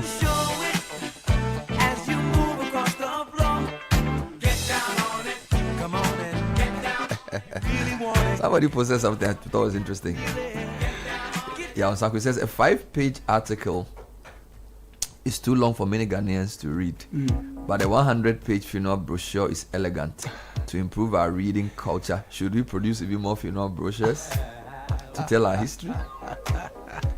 You know, this is interesting because a friend of mine is doing a funeral service for the mother-in-law today. Right. And this is Senyo Hosi, so Matilda Akosua Wuname produced a very beautiful funeral brochure.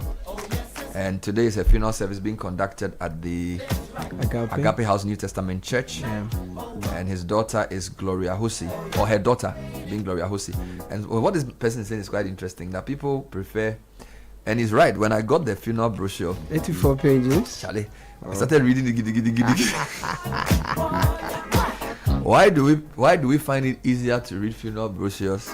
People actually fight at funerals and events to get the brochures, you know. Yeah, maybe because we are interested in people. We want to know who their children were, exactly, who they were married to, what they did, as against I don't know. And more often we are connected to the people, so there's a connection. In reading, you're able to identify who you're reading about, and there are some details that you probably didn't know that is coming to you for the first time. So you also want to know who is saying what about the person who is gone. So Evangelist Engineer Reinhard Ni Ayite Okai of Cable Clare Grade 1.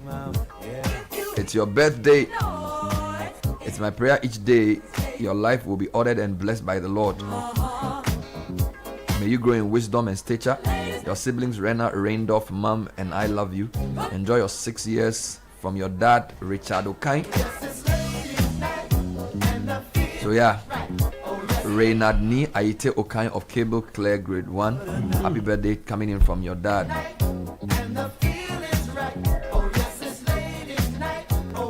Happy Thursday to Ambrose of Stanbic Wealth. Thank you for Tuesday coming in from Mamle, your friend. You can open up all your dreams. Party here, party there, everywhere. This is your night, baby, and you got to be there. Well, this is your night tonight. Everything's gonna be alright. This is your night tonight. Everything's gonna be alright. And all the birthday requests are brought to you by MasterCard.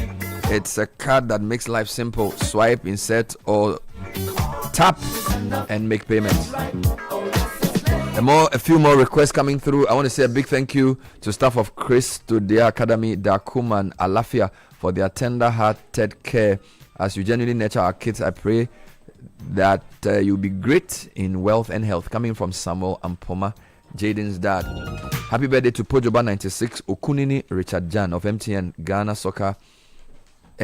Ghana, aka Soccer Jan, from your sweet wife Bridget and your kids Jeremy and Hilary, as well as the entire family. Okunini saw higher, the sky is the limit. Happy birthday to Millicent Okante of PCG Bethel Congregation, Akwamufie. So PCG Bethel Congregation, Akwamufie, from your husband, children, as well as Harrison Ado. May the Lord widen your tentacles. Bernard, please wish my sweet wife a glorious happy birthday. She's Mrs. Leona Kakraba Adoboy. Is written here, Mr. So Mrs. Leona Kakraba Adoboy from Edem, Sedem, and Sedinam. We love and appreciate you, mommy. This is from Jones Adoboy in La.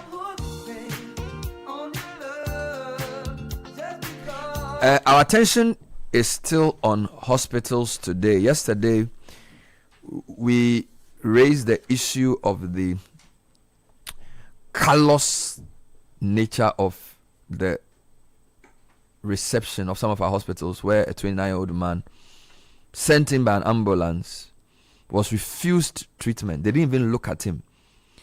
And what made this thing sad, or what makes this thing sad for me, is the fact that Ghanaians are not even outraged. It seems as if they've gotten, I think one of you said this yesterday, we've gotten used to being poorly treated by officialdom and by public institutions that is not even generating outrage. Of course, the baby story is a bit different. I'll come to it, but I always say that when something happens, your reaction to it says a lot about your own journey as a person. So I'm not blaming people for the lack of outrage. What I'm saying is that, are we getting too comfortable with mistreatment? Are we getting too used to such things? Because societies cannot advance if a country does not get up and say, this is unacceptable. And saying that should not just be expressing an emotion. It should lead to, and as a result, government, parliament, businesses, media, we all push. So let me give an example.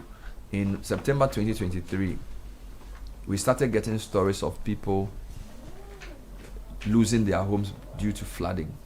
And then it started unfolding that there was a dam spillage.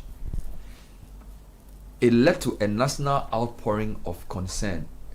And we launched the most unprecedented, at least for our network, social intervention we've ever done.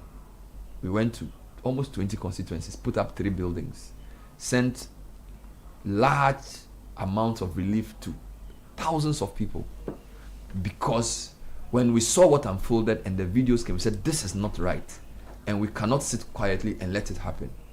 Do you understand me? So the great trigger for change is your reaction to something bad.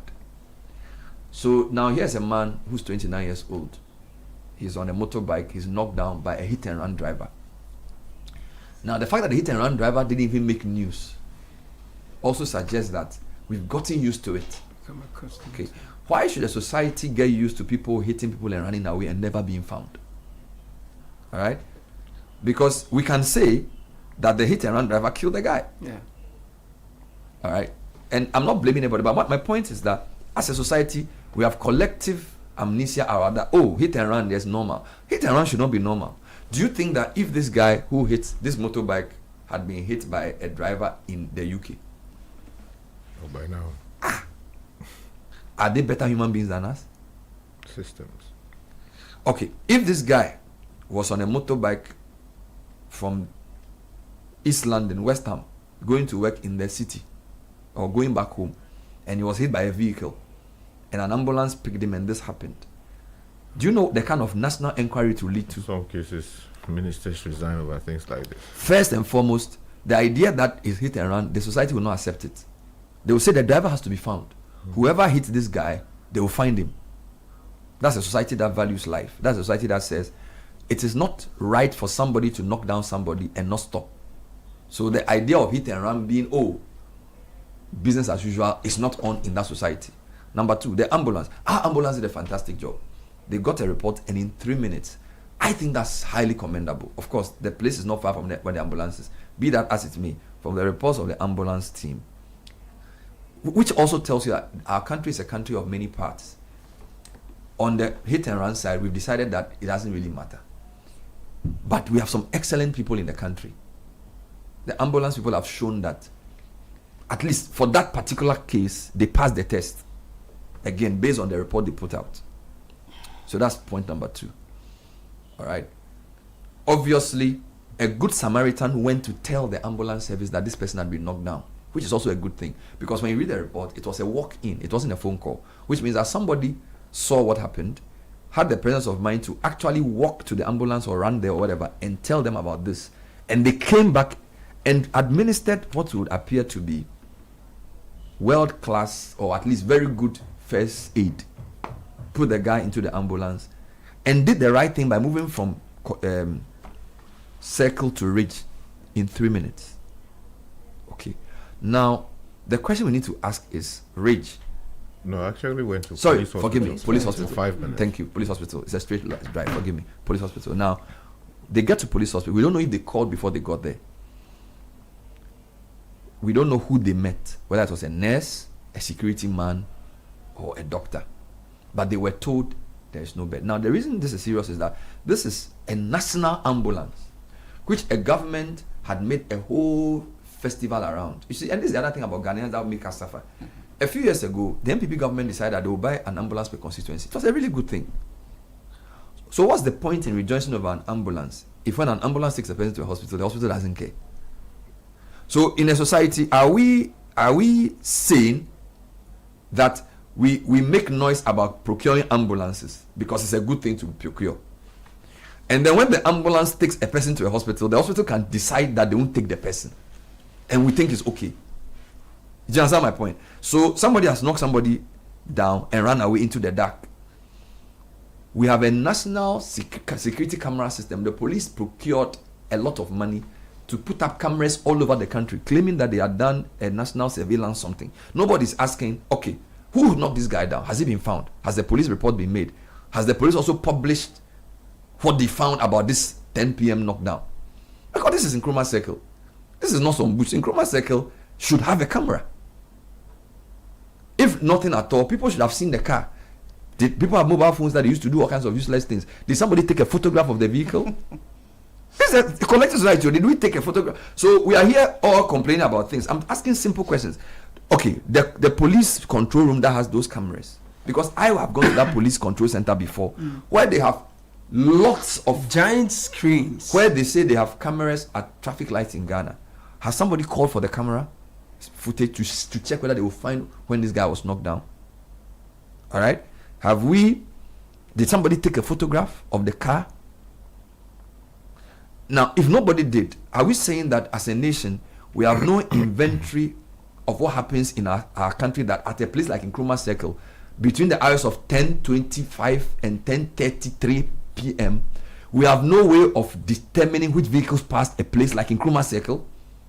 That collectively, with all the resources we have and all the money we spent, we don't have a system to know which vehicles drove at a particular spot between 10:25 and 10:33 as a whole country. That because the camera didn't take it, or we don't know if the camera took it, the whole society has just given up, that the guy is gone forever. That if our life depended on it, we cannot find which car knocked this person.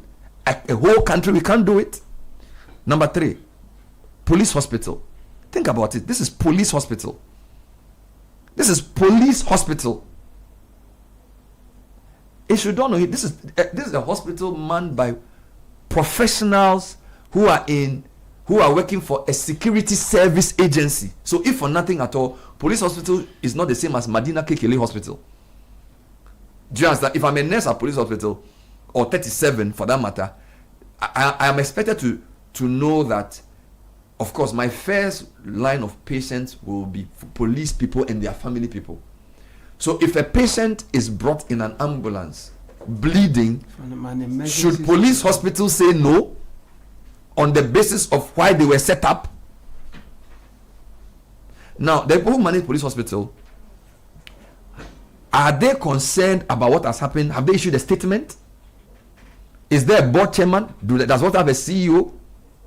Was there somebody on duty? Just what I'm saying. A society does not get destroyed because one person doesn't do the right thing.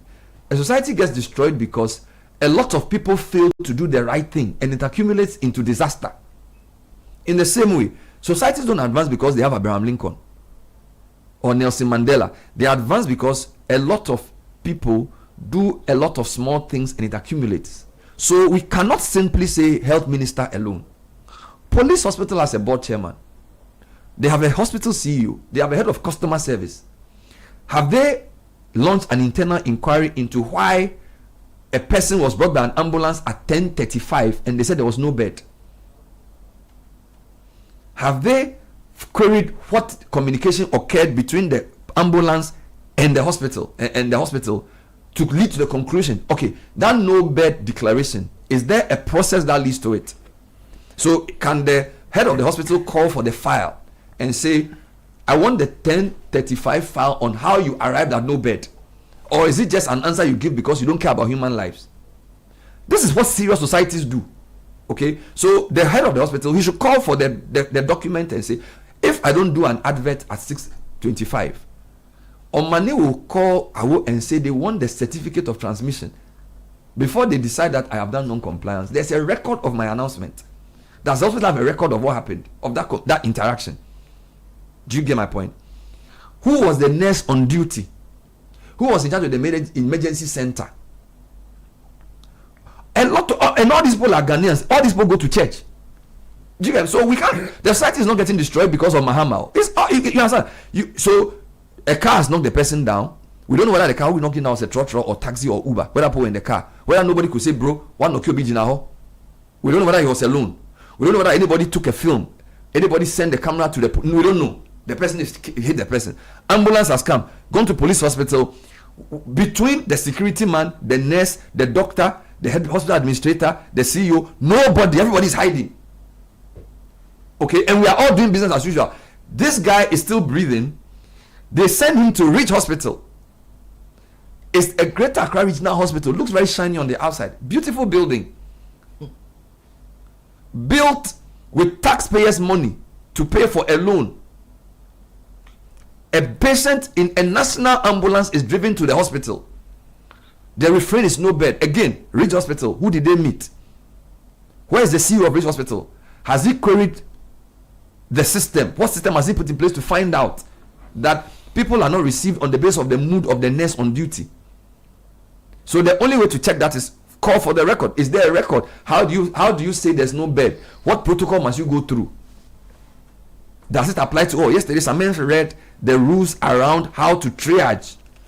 All of this is just, and we are all sitting here saying we are waiting for the health minister to do an investigation. Doesn't Rich Hospital have a CEO? Doesn't he have a board chairman? What are the internal processes saying? This story is over a week old. Have they issued a statement to even apologize? Meanwhile, Sunday they all go to church. Some of them are even fasting for Lent. Are we tripping? Then they move the guy to Kolebu Teaching Hospital, the country's foremost referral hospital. They had the presence of mind to drive another 10 minutes. Around 11 p.m., still doing oxygen for the guy. 4 Ghanaians in a car say they want to save this 29-year-old guy. We don't know whose father he is. We don't know whether he will become a president one day. We don't know what he will become. We say we value life. They get to Kolebu with all their big facilities. No bed. So stay. The guy says, let a medical officer come into the ambulance so we can do you understand? So the ambulance has things. So even if you have a bed, they didn't mind the person. And they said, go to UGMC. Okay, did you check to see whether he can get to UGMC? What was the basis of saying to go to UGMC? Because you don't know whether it's a politician's son or it's a pastor. Do you understand? Go to UGMC on what basis? That the 2-hour drive he will be alive? What was the basis of saying to go to UGMC? Or you don't care? What are you paid to do? You need to ask yourself. And every morning you go to work and say they should pay you a salary, and you go to church and pray. You are a wicked person. You get it? Then the people say, no, we can't go to UGMC. Come and treat the guy in the car. You say you won't do it. And the guy his pupils get dilated and he dies in the car. Then you call a doctor to come and declare him dead and send him to the mortuary. And you understand? And you go on with life as if nothing. So, okay, Kolebu Teaching Hospital, they have a board chairman. They have a hospital administrator. They have head of emergency. Have they queried what happened? What is the procedure? In serious countries who don't even go to church and pray, by now, they've issued an inquiry. Parliament is shouting. Have our MPs even heard about this? Oh, the city people will shout for 2 days and forget and talk about something else. Business as usual. You follow me? Because a 29-year-old nobody, we don't know who he is. Oh, he used to work at Promotional. He was a nice guy. Then we'll go to his funeral and cry. We don't value life as society. We don't. Because when you value something, you organize to preserve it. If I value my children, that's why in my house there's a wall. So we don't value life in Ghana. That's why we don't organize our society to preserve life. In some countries, like where you just went to study, even they won't even ask you where you are from. The first thing a professional does is, what can we do to make this person's life? So as a collective society, we don't value human life. We don't. Human life doesn't mean anything to us. Which is why a 29-year-old man can die and there's no national outrage, there's no serious inquiry, there's nothing. So what I say is that I always tell myself, when something happens, I look at my reaction and say, Aloski, why are you so angry? Why are you so happy? What does this thing reveal about you? That's how I live my life. So if maybe Sky is annoying me today, I'll say, okay, why has what Sky said annoyed me so much? Is this something about me, myself, that's making me so angry? You should be able to live your life. So my question is, why is there no commentary around the hit and run driver? Why is there no outrage about this? Why have we become so used to evil treatment by hospitals in the name of unprofessionalism? Meanwhile, we have covered nurses picketing that they should be employed. To be employed to go and do what? There was a season where our journalists were always at the Ministry of Health. Nurses said they should be employed. To be employed to do no bed? Do you understand what I'm saying? So why is the collective anger? Of course, when there's something like the baby being stolen, the outrage is serious. So you find even that will not last for 3 days. Now, emotion is good to trigger action, but emotion cannot sustain change. So I am not saying we should be angry forever. But what a wise person does when you have anger is that you channel the emotion into disciplined action. So an inquiry, principal resignations, investigations, internal queries, that's what serious societies do to advance. You can meet in a stadium and 50,000 people will pray. If you don't put in place systems to preserve life, people will still die before they are 30. Do you understand? And until we unshackle our mind from this madness, that how can a society sit down for such a thing to happen and not put in place any system? You covered a 70-year-old man. He went to 6 hospitals or 7 hospitals in 2018. He died in his car. Imagine in 2018, 2026, 8 years. Yeah. Has there been any serious shift in the operational policy of hospitals to show that we value life? We don't. Most people who enter these professions are just looking for money. That's what we do. Shame on you. Shame on you. Shame on you. And you see, what pastors Sunday preach about this thing. Preach about it, that if you're a nurse and somebody is brought to your hospital and your first reference is that, and you don't care that the person dies, you are an evil person. If you're a doctor who doesn't care about somebody's death because you claim you don't know anything. Your training is incomplete because the empathy is part of your training. I was even told that if you want to do what do you call it? They call it critical something. The stage to no, I'm not even going there. They say the first step towards doing a certain kind of thinking is empathy. I was somewhere yesterday, we were talking about empathy, because they say before you can solve any problem, you must know what they are feeling. There's no empathy. The society collectively has lost the plot. We do not value human life. What we value is to be seen to be good people. a lot of hypocrisy in the society, because there are societies that are less religious than us who preserve human life and organize their systems to make sure that nobody dies a stupid death. And whether you go to court, you go to police, you go to hospital, the whole system is structured to frustrate you if you don't have money. So there's a disdain for poor people, and the poor people, sometimes their poverty has been weaponized against them to fight the person who wants to help them. So your poverty is double, because you only support something if the person from your hometown or your political party is doing it. So instead of calling a spade and fighting it, you are so partisan that you are both a poor person and also a slave of your own prejudice. This is what we've become. So shame on Rich Hospital, shame on Police Hospital, shame on Kolebu, double shame that a 29-year-old guy can die and you can go to work business as usual. Wear red, declare day of repentance. You are evil. It must stop. This type of thing must change. Ghana will never progress if we don't change our minds towards people's lives, because it's not a relative, or because some doctor from another hospital didn't call you. How do you know whose life is more valuable than others? Are you God? Why did we sacrifice to train you that you can allow this guy to die, and the whole society moves on as if nothing has happened? Ghana, shame on you, Ghanaians. Shame. We have to repent from this wickedness of a man dying. Now go to his family. Imagine if his mother is still alive. To lose your son in this horrendous way by a medical system that does not value human life, full of excuses, always asking for entitlement. We want this, we want that, we want this, we want that. At least do something so that we can fight for you. With what you've done, why will I go and be helping nurses picketing? Or doctors asking for what they call them? What they call it? The waiver for their car import. Why should I go and report on such a thing? If somebody can die like this on the basis that there's no bed, when the rules are very clear and nobody is saying anything about it because somebody has died. People die all the time. Shame on you. A big shame. Go and learn from other countries. Go and learn from how other countries are organizing to preserve human life. Life is so cheap in Ghana. So cheap. And let no politician try and politicize it and make political capital out of it. I'm sick of it. So that when you get the mic, you use it to do politics. Don't do politics with somebody's death. Somebody has died. We must organize around preserving life. The medical institution in Ghana is not, they have no heart for people.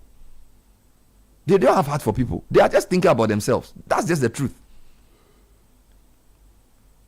Let's repent and change. Let's organize. Minister of Health, you people need to put in place stringent measures. The hospitals are not helping. Medical professionals, please. No bed indeed. Shame on you, shame on me, shame on everybody that knows the right thing but does the wrong. Shame on you, shame on me. Anyway, it's time for tech and social media trends, and Caleb will tell us the sponsor. So Telecel and First Bank Ghana are happy to sponsor tech and social media trends.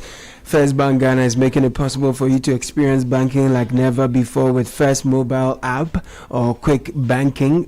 With the short code *894#, your bank will be in your hands. You're able to make real-time transactions with First mobile or quick banking *894#. With that, you will enjoy fast, secure, convenient banking anytime, anywhere. Key services include instant airtime and digital purchase, funds transfer to and from Momo wallets, inter and intra-bank transfers, plus much more. So download the First mobile app now from the App Store, Play Store. Simply dial *894#, follow the prompts, join thousands of customers enjoying seamless banking. For more details, First Solutions, call us now 0596921921. Email us firstsolutions@firstbankgroup.com. First Bank, you first. Edwin Kwakufi is here. Very nice. How are you doing? I'm feeling the heat this morning. Yeah, it was a pretty good one. So I'm bringing you some updates from stories we've been bringing you all throughout the week. First one is from Probi, which is also trending because the newborn baby has been found by police. The suspect has also been arrested. She was arrested at Kolibu, the Kolibu Teaching Hospital, where she was carrying the baby. Someone noticed her and thought she was suspicious and had already seen the story of the missing newborn. So she called the police, and then the suspect was arrested. She initially tried to claim that she'd just given birth at the hospital, but then checks from the hospital and also from her husband, who was asked, revealed that she had not had a baby since they got married. So that was a big deal there. The mother identified the baby from a birthmark on his leg. So that's how they found him. He was put under medical observation and reunited with his family. Some relatives who had gathered at the hospital, they demanded a DNA test to be sure that that was the actual baby that had been taken and not another baby that was put in place. But I think the police say they are on top of the job. They are going to arraign her, the suspects, later today. Yes, so we'll bring you updates on that topic, but we are glad that the newborn has been found.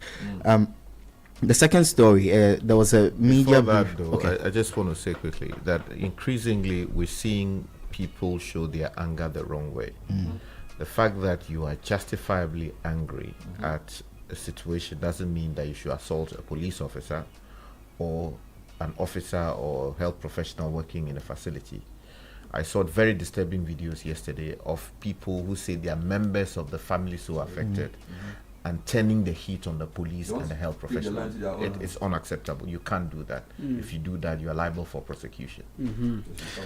Okay, so yesterday there was a media briefing by the Communications Minister, Sam George, and also the Gender Minister, Agnesna Mumulati, on the issue of the foreigner who recorded some Ghanaian women without their consent and posted the videos on social media. So the Comms Minister, Sam George, he said that his ministry was working with the police CID to secure an international arrest warrant from Interpol to ensure that the suspect, who has been named now as Vladislav Yurikov, a Russian national with a Russian passport, can be extradited. Unfortunately, he, in his interaction with the Russian ambassador, found out that Russia does not extradite any of its citizens and that its constitution supersedes any extradition treaty.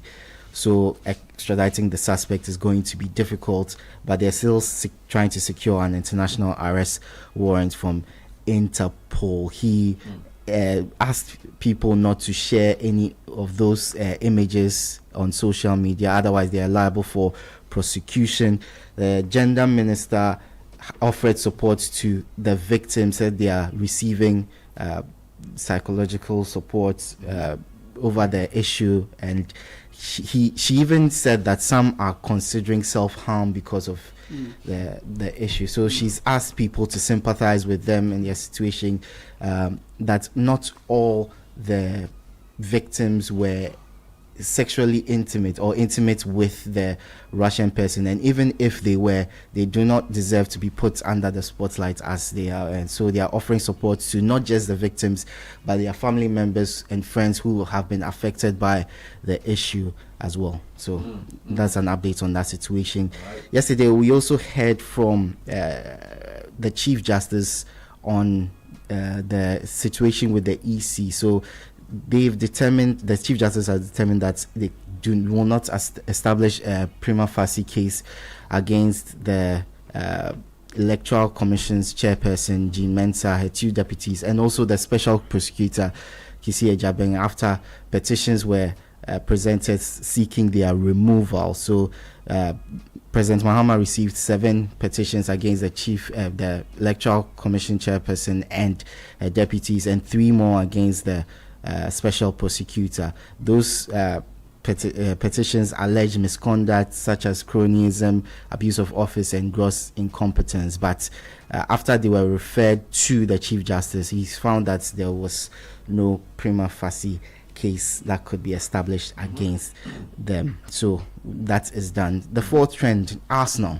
are in the trends because last night they drew against Wolves, who are the bottom side in the Premier League. So they are lead in the Premier League was extended to 5 points, but it could diminish because Manchester City are up against Newcastle in City have a game in hand. Yeah, City have a game in hand, so it's currently 5, could diminish to 2 points before the end of the weekend. So Arsenal seem to be losing their grip on the title. A few weeks ago, everyone thought that it was a done deal. Now they could just be 2 points ahead of Manchester City, who seem to be in very good form. So they are being trolled there.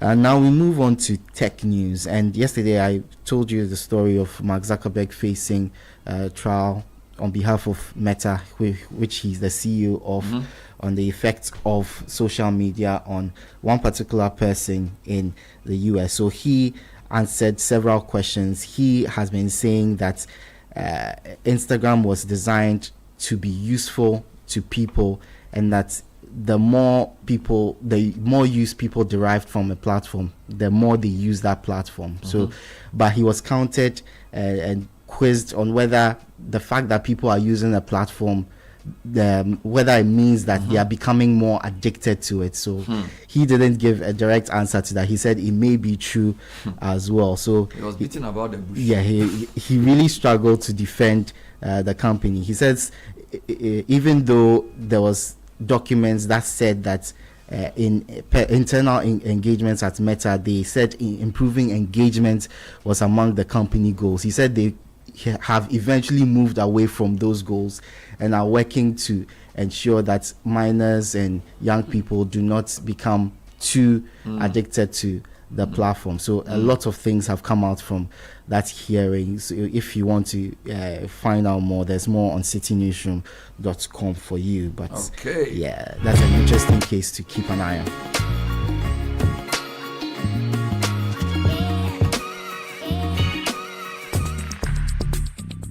Join the conversation on the City Breakfast Show on Facebook at facebook.com/City97.3, Twitter at twitter.com/City973, and Instagram at instagram.com/City973 with the hashtag CityCBS.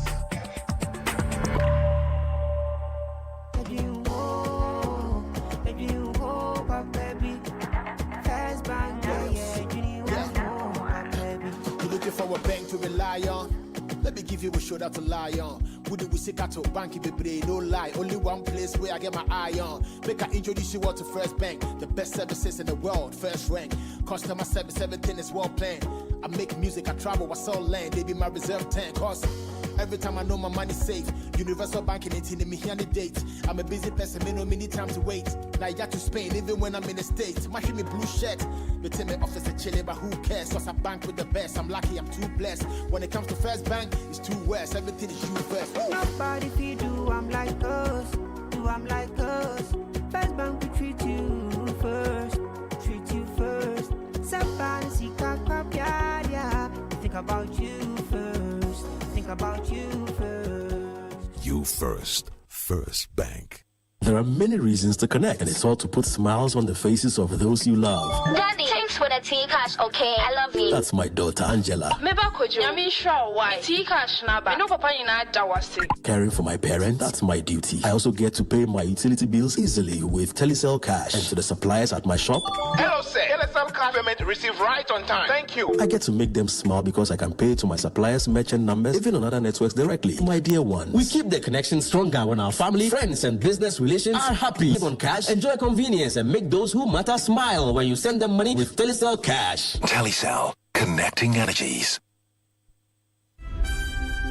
Channel One TV has a way of telling their stories. Stories that empower change, capturing the trending issues, delving into our communities, getting out the voices that matter. Almost 13 to 16 people were under the ground and it collapsed on them. Yesterday we were able to make it and remove 8 of them and 4 were dead. Channel One Newsroom, CNR, brings you an exhaustive coverage of the day's news.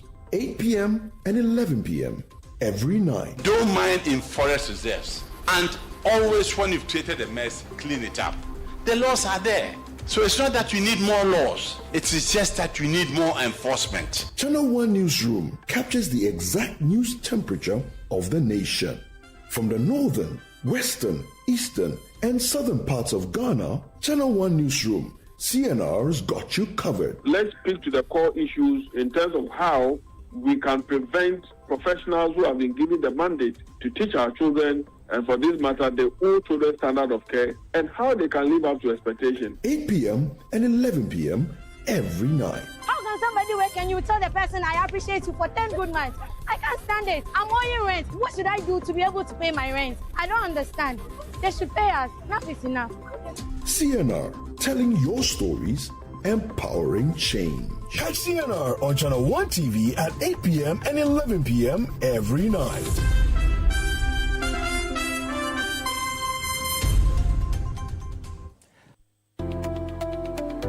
Welcome to your financial tips with Solace Finance.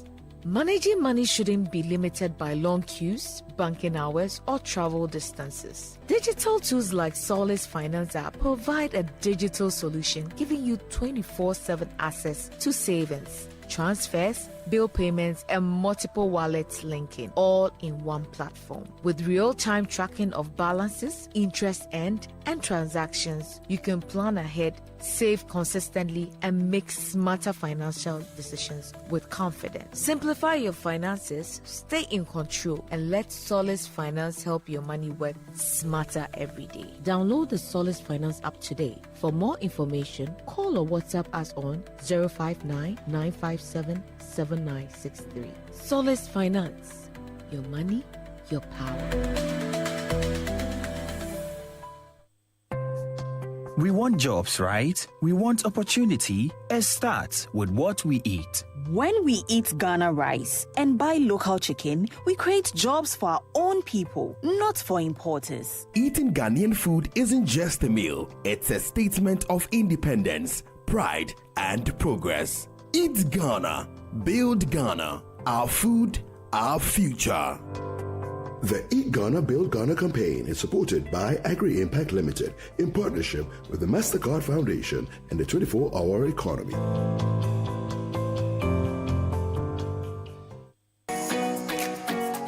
When the world gathers for greatness, one name leads the way: Litina Travels. Litina Travels is taking Team Ghana to the biggest global football event on the planet, happening in America, Canada, and Mexico. Join the Litina 2-in-1 experience, uniting world-class football and global business in one unforgettable journey. Your Litina Travels package includes visa to watch all 3 group stage matches, 3 official match tickets, return charter flight, top-class hotel accommodation, travel insurance, and exclusive access to business networking events across all 3 host nations.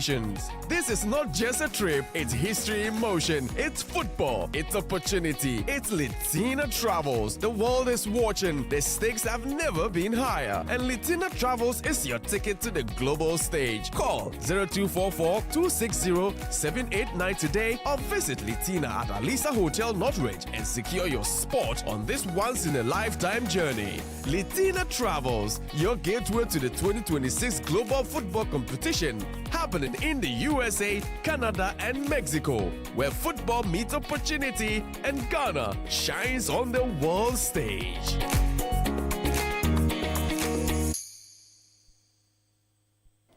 Mr. Kojo, 1 minute before you go to work. The AC you said you want to fix, it won't work. Why? Because the electrician will come and chisel my wall. It will make my building weak. Wait, is that a puppy? No animals in my house, oh. Kojo knows all the challenges about renting. That was his reality until he discovered Republic Bank. With Republic Bank's flexible mortgage solutions, you can move from tenant to homeowner quickly. Imagine stepping into your own home, a place for your family to grow and create memories. Big up. Join the Republic Verse. Republic Bank, we're the one for you.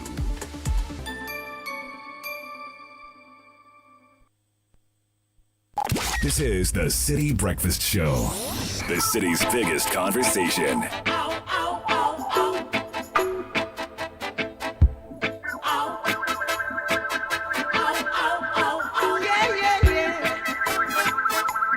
How can you be sitting there telling me that you care? That you care.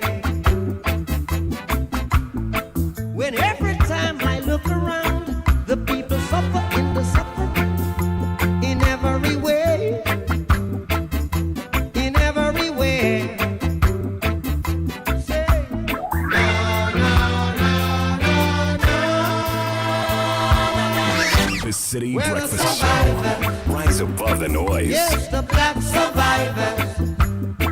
I tell you what, some people got everything.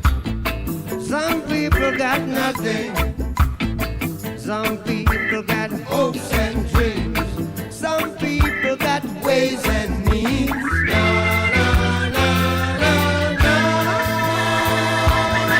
Yes, sir. 24 minutes past 8.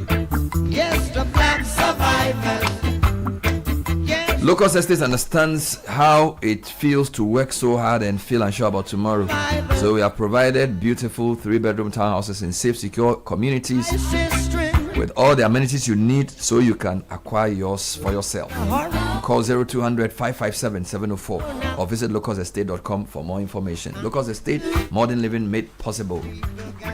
Are you ready to lead in a fast-changing world and shape what comes next? Ashesi University's MBA and Master's programs in Intelligent Computing Systems and Mechatronics Engineering are designed for professionals who want their work to matter. So whether you're advancing your career or building solutions that make an impact, an Ashesi education equips you with the skills, character, and networks to lead in complexity. Applications are open. Learn more at ashesi.edu.gh.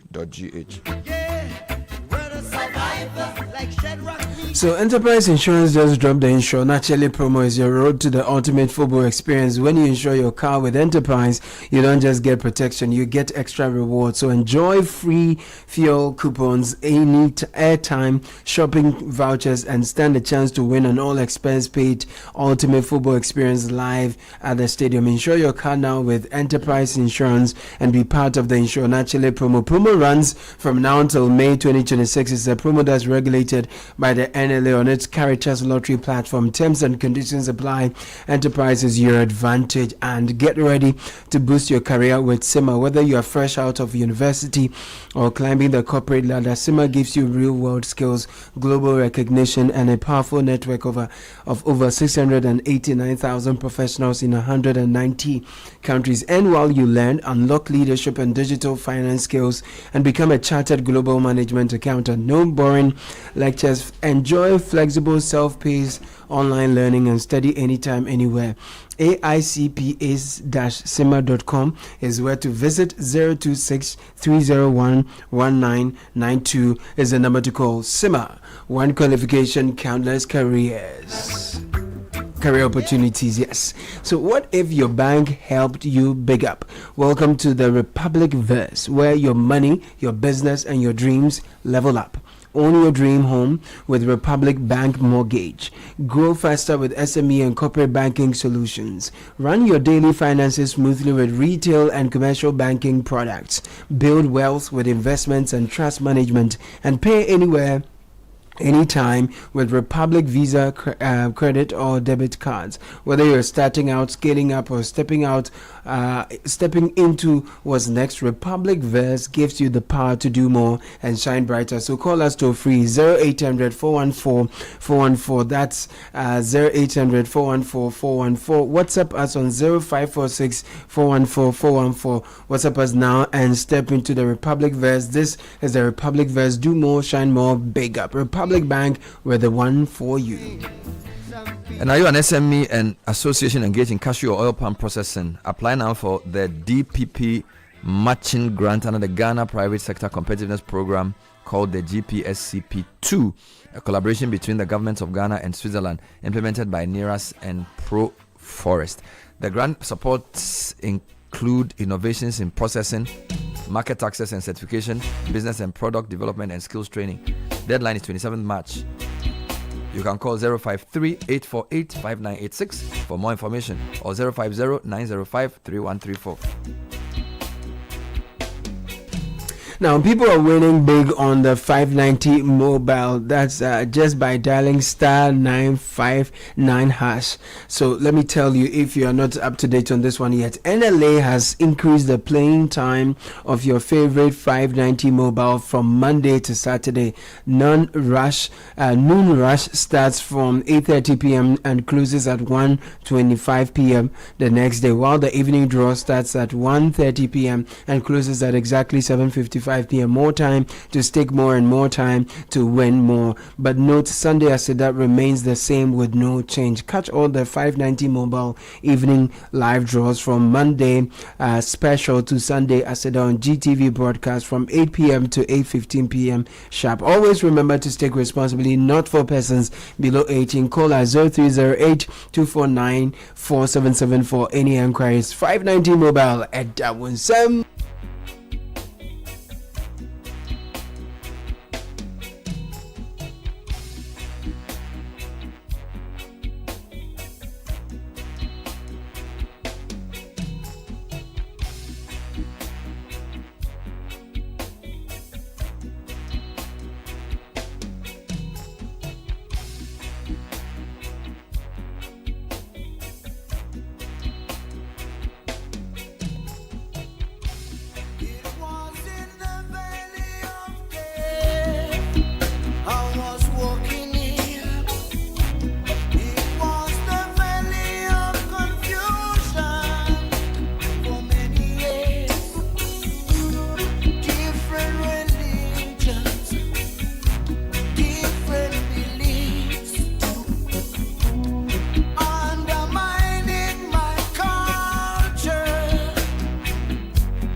Bernard. Yes, please. This is a message that is coming in. It says, my sister died on December 7, 2023.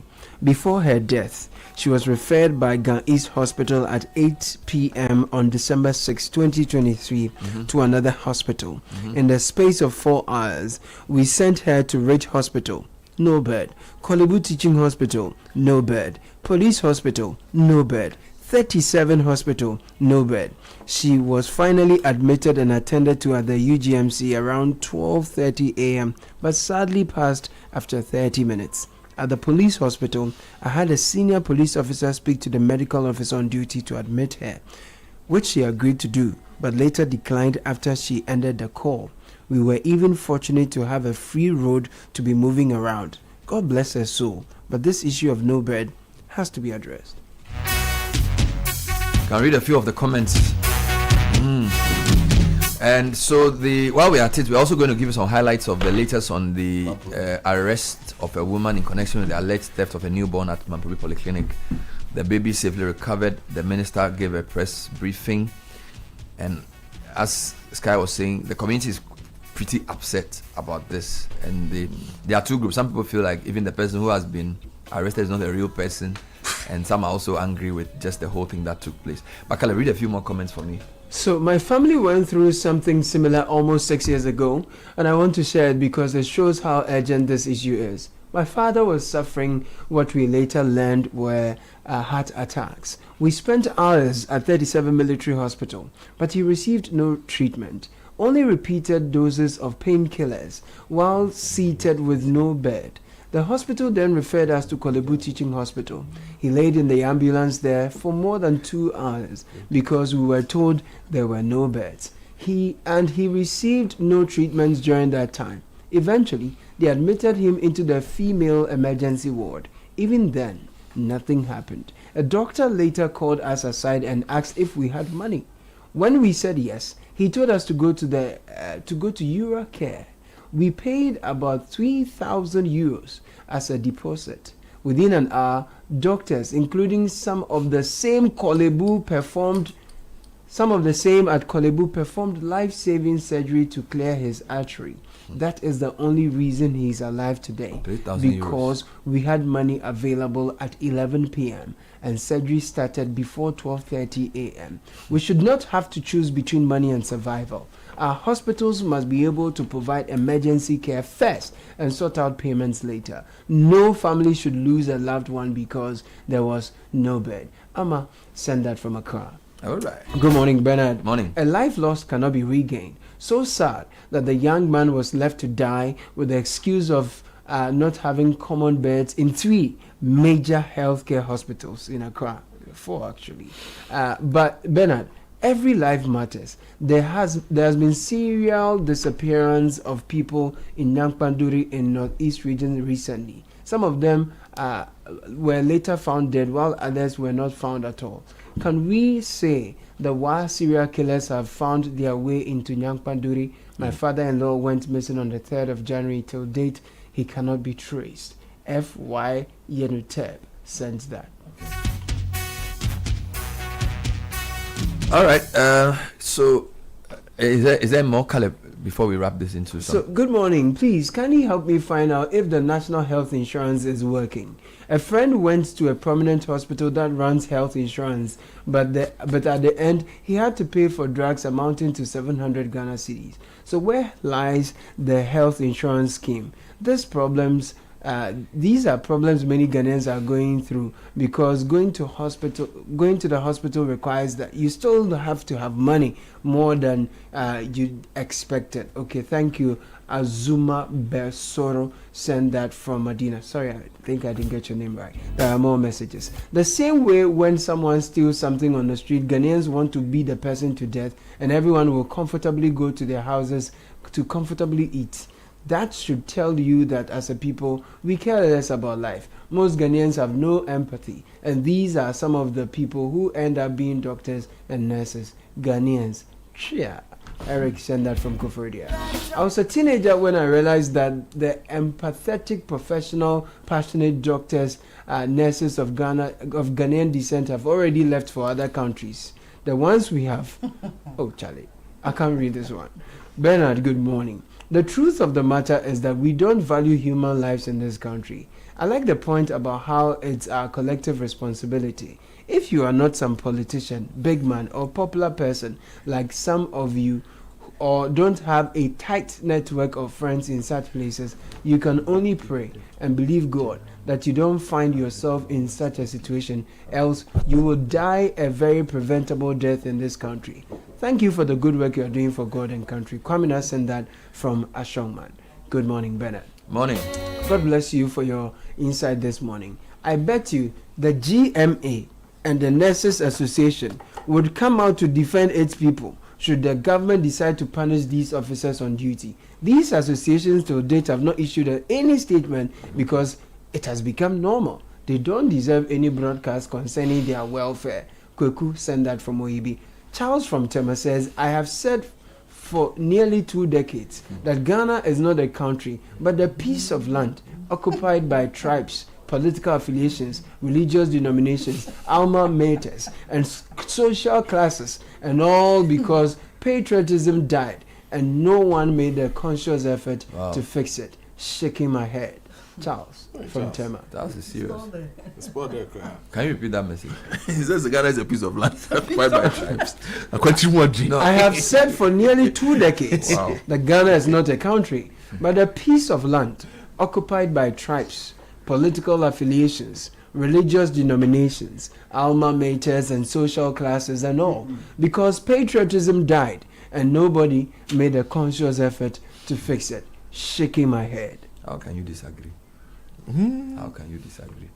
I recount a painful experience from about 11 years ago at the Kolebu Teaching Hospital, where his wife, whose wife? Kofi Asare sent something. Okay, let me just read it as I see. Where his wife was in labor with their first child. Despite attending prenatal care at the hospital, they were told there was no bed available and were asked to go to a private hospital.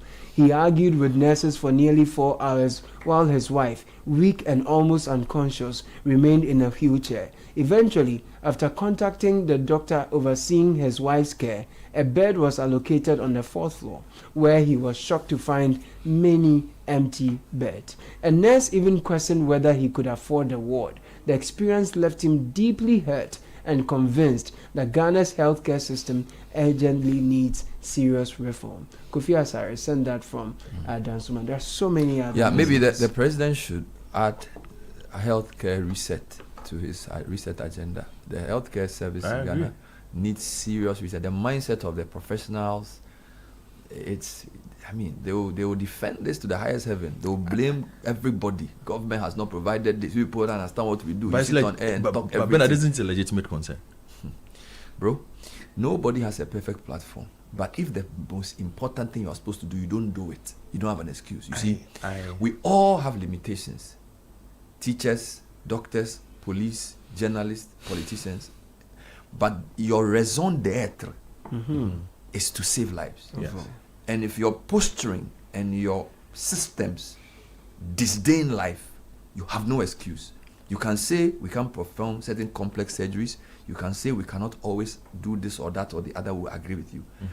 But if you see a systemized rejection of a nobody on the basis of an excuse of no bed with no inquiry, you can't tell me that it's because they've not been given A, B, C, or D. That is, look, there are hospitals in countries with less resources who at least have a human face to what they do. What I'm talking about is not about having 10,000 beds. You can build a hospital, rich hospital, paint it, put a Harvard-trained doctor there. If it doesn't have a heart for human beings, you have wasted your money. What I'm saying is that people must have a heart.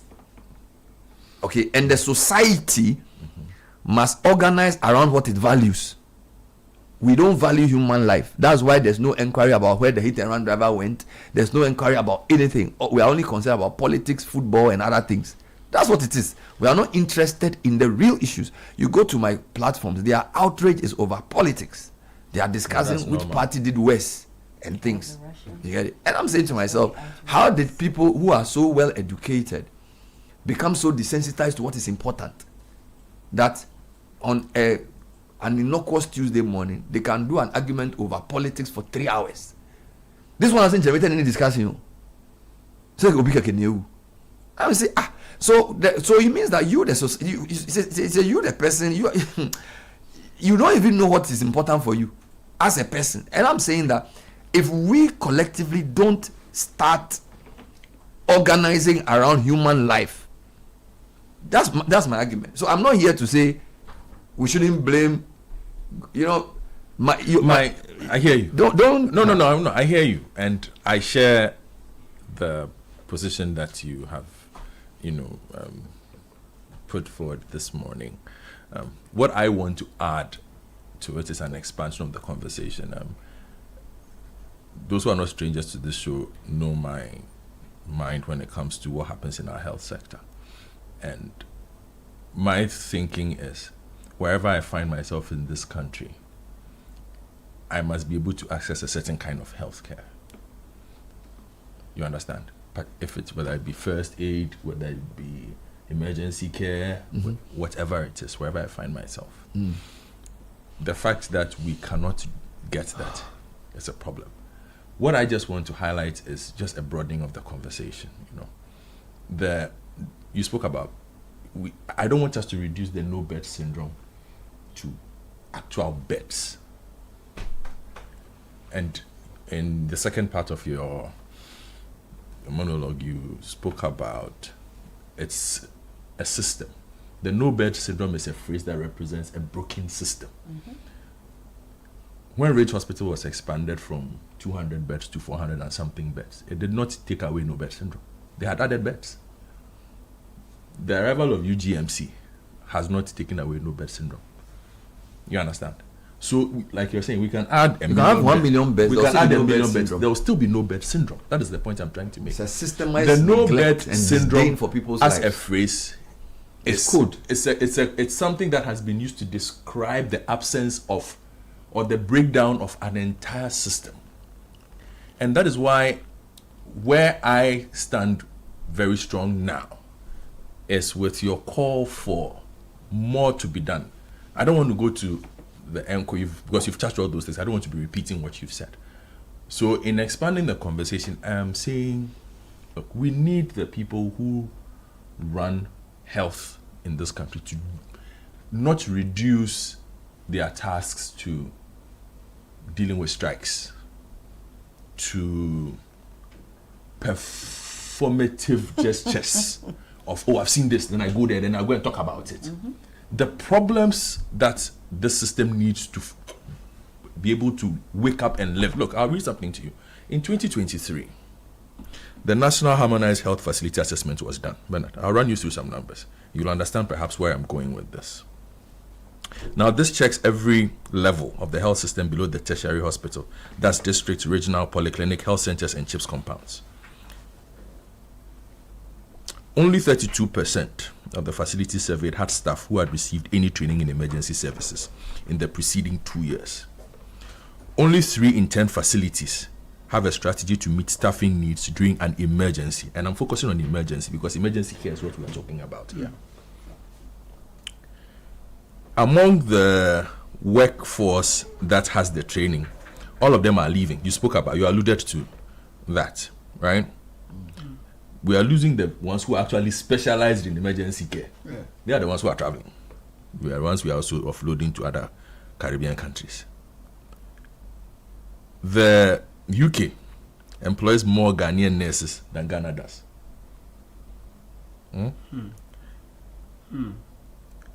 Now, we talk about the tools. Only 4% of facilities offering emergency services have all the essential equipment for airway intervention, which is one of the most fundamental acts in emergency medicine. Only 2% have all the essential equipment for circulation intervention. Safe blood transfusion is available at just 15% of emergency facilities nationwide. Not a single one of the 1,487 facilities surveyed had all the assessed cardiac intervention equipment and medicines available on the day of the survey. Not one, Aloski. Not one. Less than 55% of hospitals and polyclinics have any cardiac intervention capability at all. DFIPs, without which cardiac arrest is effectively untreatable, were present in only 69% of regional hospitals, 43% of district hospitals, and 35% of other general hospitals. Adrenaline and aspirin, 2 of the most basic emergency medicines, were found in just 33 and 30% of emergency facilities, respectively. Only 15% of facilities had 24-hour rapid access to emergency transport for referral out. And only 4% had round-the-clock radiological services. Think about it. So the things you've listed, some are facilities, like some are equipment and some are training. No, so human resource and also... No, I'm just saying something. So if you put everything together, if all the hospitals, the district, and we are looking at those pre-tertiary, have these things, you do not have the sway of traffic towards Kolebu, Ridge, 37 that you normally have, or UGMC. We will not be airlifting a minister from his region to Accra for what was not even an emergency. Because the basic required, there's a regional hospital there, is there not? There's supposed to be. Why was he not treated at the regional hospital? You should ask those who brought him. Exactly my point. I'm saying, so it's not that the things are not there. So he adds to the traffic that is coming to Accra, to Kolebu, to G, Konfanochi, or to the other Tamale Regional. So in the end, you have so many cases building up towards just 4 or 5 facilities which are already understaffed, ill-equipped, and undermanned. That is the no-bed syndrome. Understaffed, ill-equipped, and undermanned. Oh. That is the no-bed syndrome, the way I see it. And to fix this no-bed syndrome, which is why I say, and my brother Nana Kofi makes a very interesting analogy. He says to equate this to just furniture, beds, it's like to equate farming to an abscess of plates. You understand? So we need the people who matter in the sector to improve these percentages. These percentages improve. The percentage of the no bets also what? Improve. Then we can do better. But that doesn't take away the most important call that you have made today. They need to respect life. If somebody shows up, whether you have to treat the person on a chair, on the floor, otherwise they will not be treating soldiers in the jungle, because they will tell you we need to lift the soldier from the jungle to Kolebu or somewhere. But at least some semblance of first aid or emergency care is provided to stabilize the human being before the person is what? Sent to a place. And that is, I guess, what we are all asking for.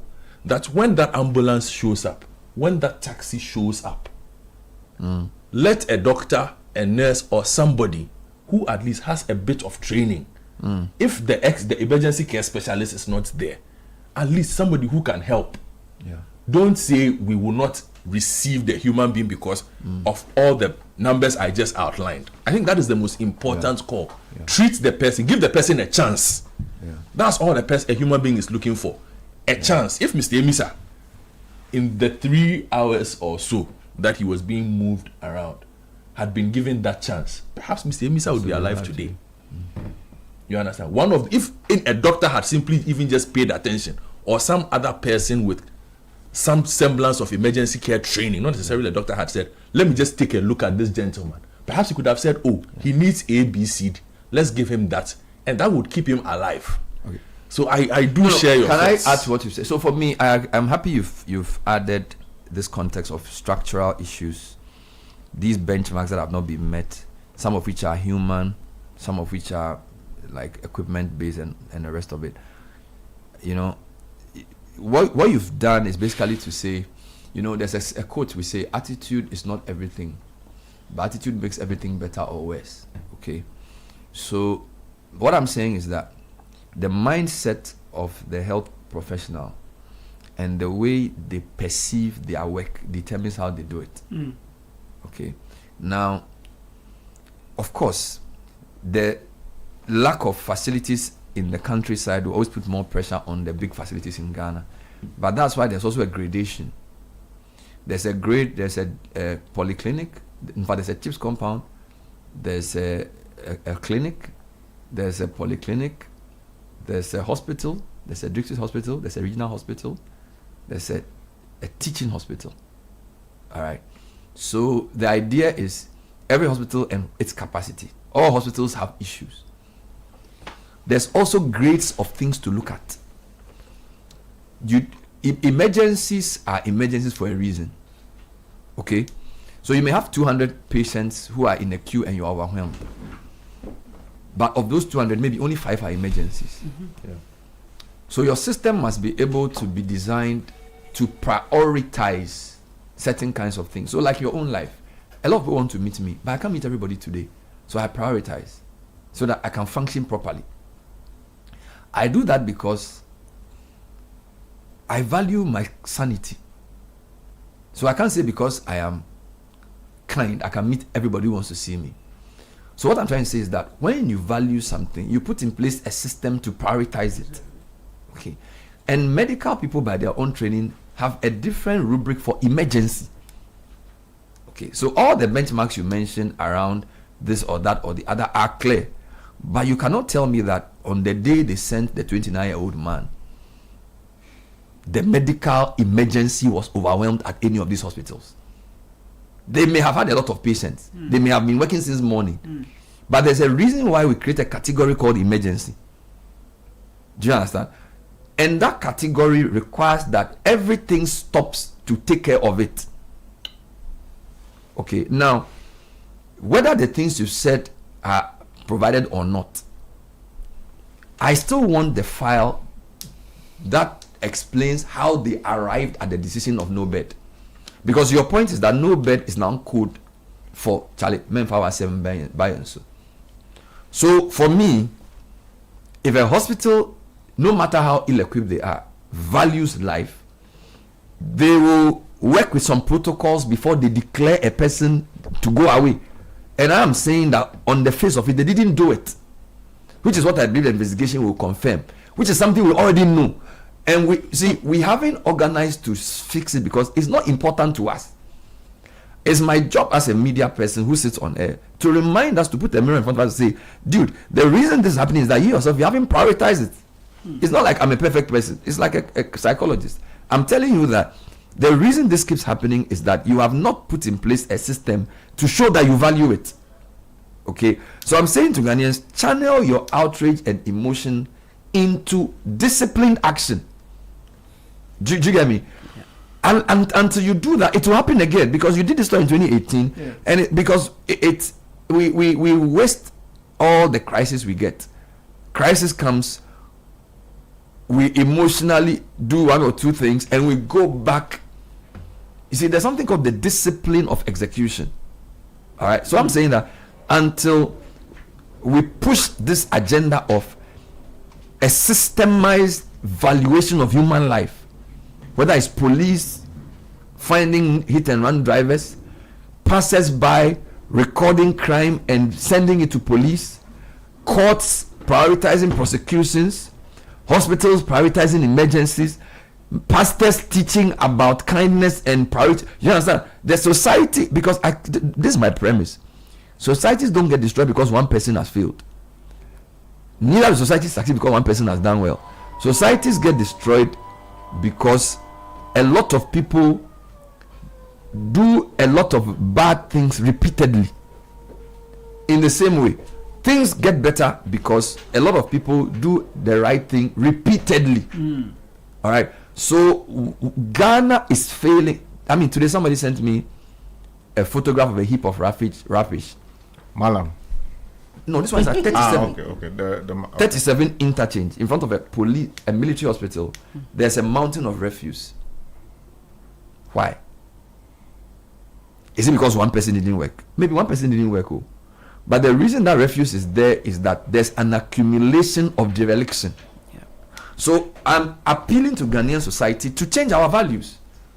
Because you can have minimal resources and still produce excellent service because you have the right mindset and the right attitude.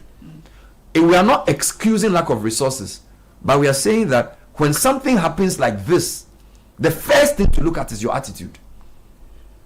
The first thing to look at is your attitude when something happens like this, because the number of failures amounting to this man's death, 18, more than 20 in the team, plenty people. Yes. So two things you've said, that we continue to waste opportunities, and crises indeed bring us opportunities. You also said Ghana is where it is because people repeatedly do the wrong thing. So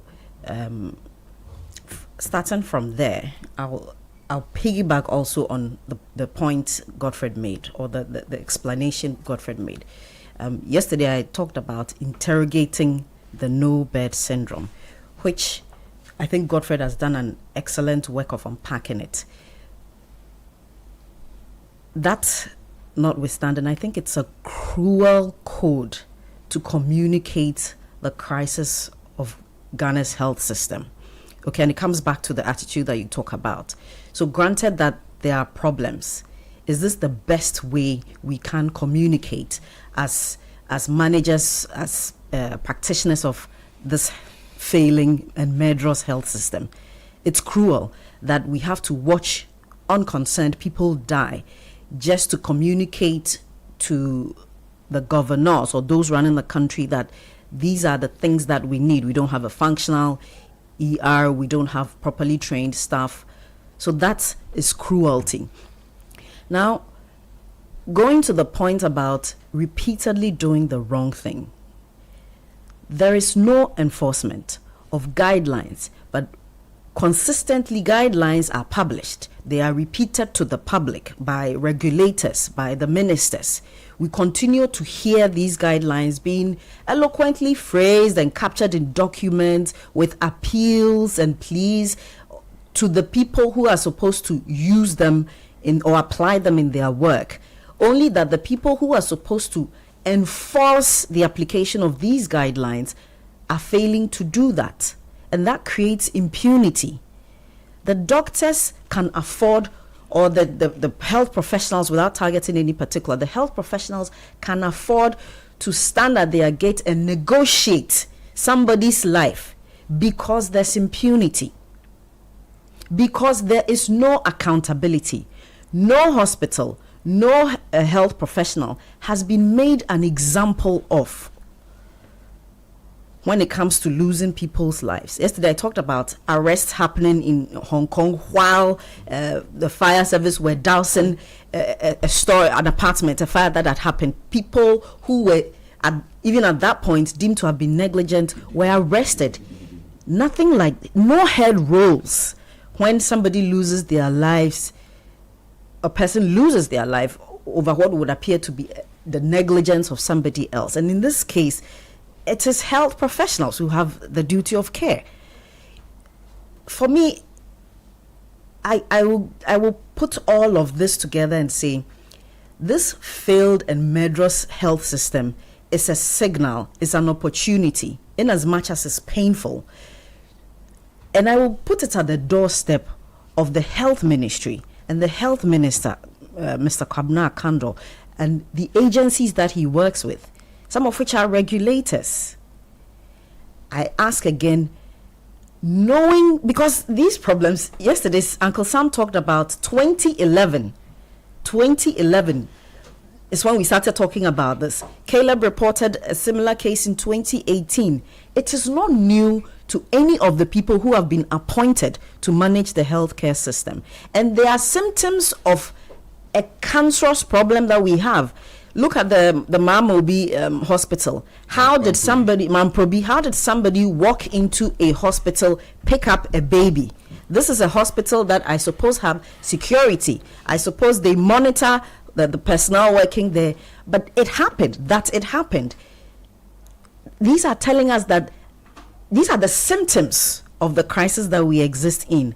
I continue to expect to hear the vision to solve the clear problems. We don't need any more investigations. We don't need any more committees to sit, most likely at the expense of taxpayers, to tell us what we already know and what we already experience. Caleb made the point that almost every Ghanaian can tell you the experience at a hospital. There was one comment who said that they asked them, do you have money? Survival is being monetized. Sometimes they will even ask you to pay before they look at the person. Survival is being monetized. These are not new problems. If we can talk about this subject for the whole year, and every day we read new messages. We don't need any more investigations. We need the minister and his stakeholders to sit down and tell us how they are going to fix the problem. And the problem, as you've said, it goes beyond the individual health professional who appears to lack empathy, who appears to not have the requisite training, and the health facilities that appear not to be fit for purpose, not to have competently functioning emergency department. What is his vision? What is the strategy to achieve that? I place that burden on the head of the health minister, Kwabena Akandoh, and his people, his relevant agencies. Let me push the thing to another angle to Sky, because and we have visited on Sky. I wanted you to deal with the hit and run part for me, because it also worries me. Yeah. For me, because if the guy hadn't been hit by the guy, he probably wouldn't even talk about this story. We probably wouldn't have even been here. Okay, and the idea that people can knock another driver or a motorbike at night and run away and never be found, or no inquiry into who they are, I feel like that's also an issue, right? Shouldn't there be some concern about that too? Exactly. I mean, I raised a point yesterday about the need for the police to deal with that aspect, because it would seem a major failure that almost a week after this thing happened, with all the cameras we do have across the city of Accra, we are unable to immediately narrow down to the specific vehicles that use that corridor that night within that particular space of time, and to find them individually through the evidence would have gathered from the CCTV cameras or the traffic cameras, and begin to ask questions, look at the vehicles involved. If it is another, another motorbike, as the case may well be, we have to get into the matter deeply and establish culpability. Because it is for a good reason that the good people of this country paid for the cameras to be installed in the first place. So when a thing like this happens and becomes such a major issue, even if it does not become a major issue, the police have a duty, a responsibility to update citizens on what they have done thus far on this particular matter. And where appropriate, put out descriptions of the vehicle to help people to go out there, find the persons responsible, and bring them to book. Yesterday, we saw the power of CCTV cameras. Someone allegedly moves into a hospital, picks up a baby, walks home with the baby. Because CCTV photographs were out there, it was possible for the police and the people involved to now go and say that you are the person suspected of this. Let's grab you and produce the baby. It achieved the result. So with all the money that taxpayers continue to pay to ensure that these CCTV cameras are operational, I'm particularly alarmed and disturbed, for that matter, that the police have so far not updated us on what they have done. And Sky, let me add that it looks like in Ghana, if you have a case like that, if there's no public outrage around it, the police will not even. So for example, there are many families who struggle to get anything from the police because sometimes if you meet a bad officer, you have to even pay before he does anything. Sometimes you are attacked, they will say pay and come and convey us. So buy petrol. Yes, so it looks like unless the matter becomes a high profile issue, then they'll come and give press. So their basic posture is like, oh, I say they are normal. You get it? Whereas I don't see a commitment to Charlie, how can somebody knock somebody and just run away? No, we have to find the person. Exactly. I don't see. So a lot of cases become cold cases because there's no public follow through. But it shouldn't even be so. The public should not be spending all our airtime following police to do their work on things that they are trained to do. You get it? So yes, now the police CID does give updates on some cases, but I can tell you that when you go to a regular police station with a regular case, most people just go and report to police because it's the right thing to do and they want a documentation that they've reported it. A lot of people don't have hope that the police actually get to the bottom of the issue. And I have a problem with that. Again, we can also say police, they are not equipped, they don't have this, they don't have that. But you see, your basic commitment as a police officer is that you are interested in getting to the bottom of the case. Can I tell you how I understand what you're saying? What I'm trying to say is that, okay, explain it to me. So this is how I'm understanding what you're saying, that we live, and it's beyond the police, we live in a country where we are not being governed, and it is the reaction of the public, whether there's an outcry over a hit and run or the failed medical system or our politicians not working. That is when we see what Godfrey referred to as the theatrical governance. You are using that angle. I am saying that people are not being responsible and people are failing at the things they are basically trained to do or supposedly trained to do. It's like you have a news house and you don't have news, yet you are doing events, you are playing jingles, yet you say today no news. Yes, it's like the most important thing. I suppose we can't send people to cover news. So not so what I'm saying is that national level, yes, but even here. No, that is not an analogy. My point is that a lot of institutions are not functioning because there's a certain national irresponsibility or laziness or callousness. I'm not sure what I just. There's a certain, I don't careism that. Look, if you take a case to a police, if you don't know the police personally, or you are not a high-ranking person in society, or you don't give them money, if a Bob No rank walks to a police station and says, it's seen as not a big deal. Inspector Niho, and okay, you need to be to petrol. Do you understand? I don't see a system that is like, somebody has come to steal something in your house. Let's go now. Where did they pass? They just give you a full scrap notebook to write something. So you can go. You understand? And it's something it's like, so we can if you take the doctors and nurses out of this and transpose that to even crime reporting, So similar example, I reported consistent burning of rubbish to the EPA in my area. They made me fill some document, write in a notebook, and even the woman's reaction, like, "Oh, sir, they are burning rubbish close to." Exactly, and that's what I'm saying. At the local why level, are you here? Why is that a book? Meanwhile, you are like, oh, really? So there's and this is more devolved. There's no governance. The person who is supposed to, the assemblies are not working. The EPA is not working. Nobody is working. Yeah, but you see, the reason you see, we are looking at it from demand supply. So you're saying there's no governance because you believe that, and I agree that good governance makes that work. But there's also training and professionalism. True. Do you understand what I'm saying? Like, I've been trained as a reporter. So when I come into the newsroom, somebody doesn't have to come and tell me that today you have to write news. By my training, I know that there are certain things I'm supposed to do. So what I'm saying is that there's both a demand. So we are saying the same thing from different angles. You are saying that leadership is not ensuring that the basics are done. But I'm also saying that the basic things you are trained to do as a police person or as a doctor or a nurse in terms of giving service to the public, people don't feel obliged or committed. There's no consequence. Just like even assemblies, people don't feel it's like they don't feel like they have to do, unless maybe they can do an operation to this. Okay, Charlie, we are hearing that maybe there are so many people who are cooking and they are not getting license, or we need revenue, so let's go and do an operation to arrest people for cooking without license. But as a routine, regular, I am here to ensure the public safety. Do you understand how people interpret their mandate to be in the public interest? So maybe EPA will say, okay, this month we are going to do a special operation because we believe something. But on a regular basis, it's like, oh, business as usual. And I'm saying that that's how societies decay. You get it? When people don't have the motivation or discipline or interest in providing the basic public service they're supposed to provide. You get it? So it's assemblies are there. Rubbish is not collected, and it's business as usual. They wait for a sanitation day to do cleaning.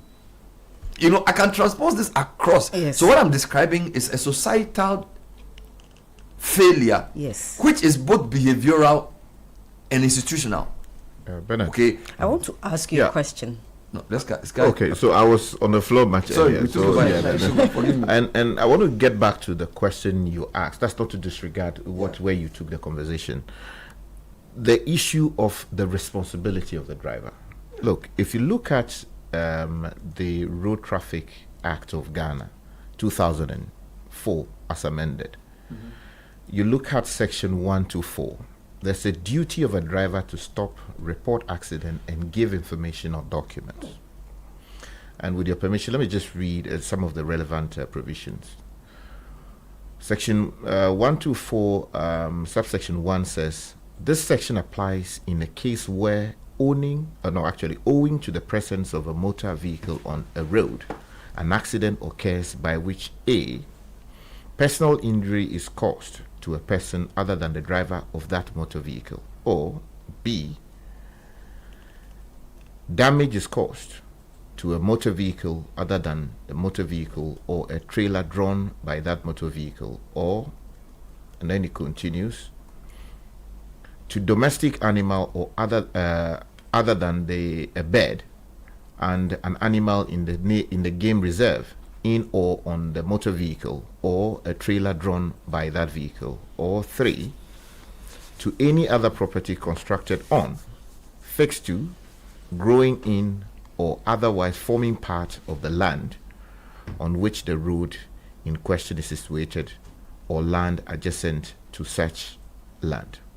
Now, subsection 2 says, where an accident occurs, as under subsection 1, the driver of the motor vehicle shall A, stop, and if required to do so by any person who has reasonable grounds for so requiring, give the driver's name and address, and also the name and address of the owner of the motor vehicle and the identification marks of the motor vehicle. B, where a person to whom injury has been caused so requests. Why do we write law so difficult? This is or, normal. Or if the person hold on, I can tell me the hold on. There's a reason you read it. Don't talk to me. No, there's a reason. Read it, understand it, and explain it to me. He's not helping me. There's a reading. Lawyers read the law. Yeah.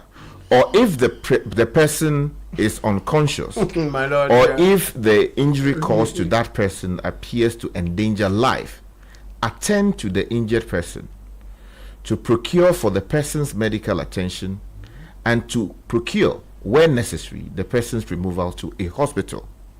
C says, in every case, report the accident to a police station as soon as reasonably practicable. And in any case where the accident occurred in a municipal area, so report within 24 hours of the occurrence of the accident, or in any other case, so report within 24 or to 48 hours of the accident having occurred. 3 says, where the driver fails to give the driver's name and address under subsection 2, the driver of the motor vehicle shall report the accident to the nearest police station. The Lord, yeah, it's nice. Now, now, the point I'm trying to make, and let me go to the provision that deals with what you call failure to comply, which is subsection 5. A person who fails to comply with a duty under this section commits an offense, but shall not be convicted by reason only of a failure to produce a certificate or other evidence if within 7 days of the occurrence of the accident the certificate or other evidence is procured or produced at a police station that was specified by the person at the time when the accident occurred. Now again, 4 says a person who fails to comply with subsection 2 or 3 commits an offense and is liable on summary conviction to a fine not exceeding 250 penalty units or to a term of imprisonment not exceeding 12 months or to both.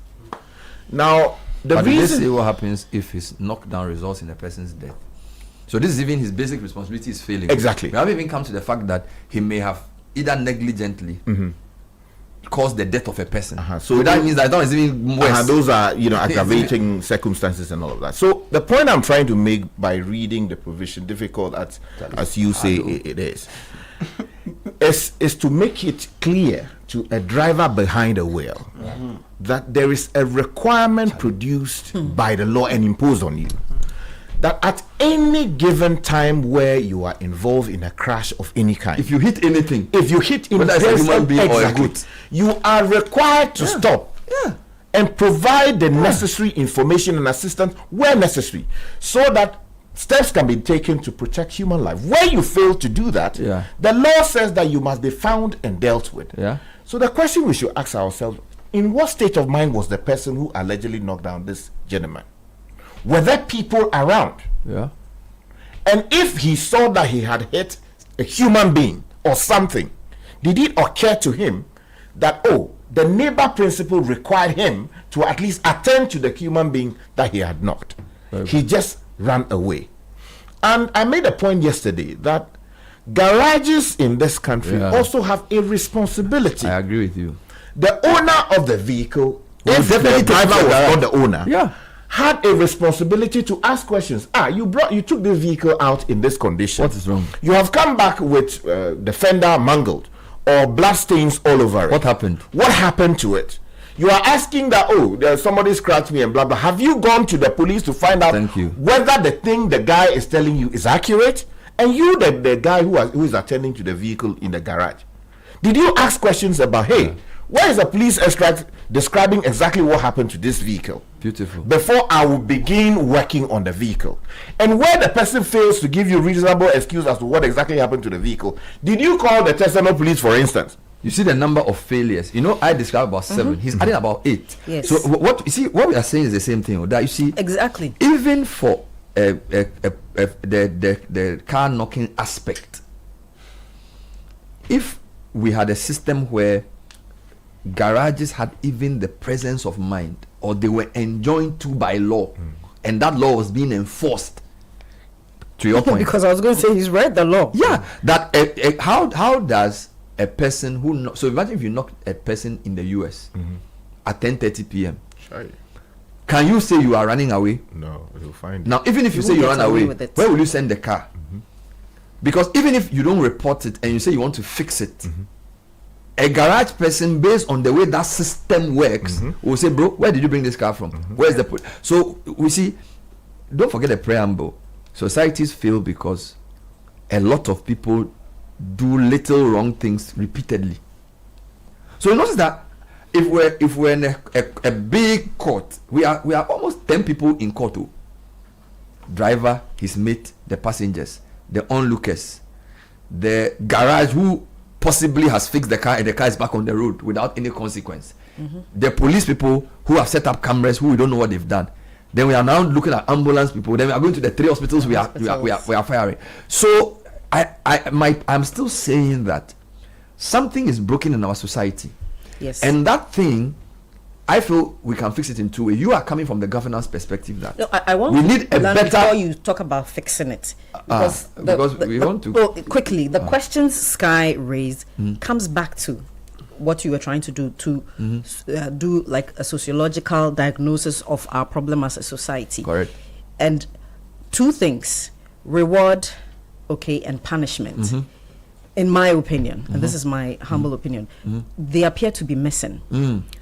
What do you get for doing the right thing in Ghana? Peace of mind. What do you get for doing the right thing in Ghana? Of course, peace of mind. But even yesterday, when I attempted to acknowledge the EMT, I was even afraid. You were even concerned that they could be victimized in their workplace. We're not suggesting that, but that's a possibility because of experiences over the past. Exactly. There's no reward for doing the right thing. Okay. Sky didn't even have to read the Road Traffic Act. Good conscience and common sense should tell us that when I'm driving and I knock you down, I should stop, pick you up, and try and get you help. Thank you. Knowing very well that yes, the police will possibly arrest me and ask me questions. Your action may mitigate your punishment. Exactly. You even brought that the would be a consideration. Correct. So this guy is even a sensible Thank you. guy. That would be a consideration. But because of a certain absence of reward and the absence of punishment, is it okay? No, deal with the reward part. I want you to stay with the reward. Is it absence of reward that should motivate good? Or because I also give you a clue.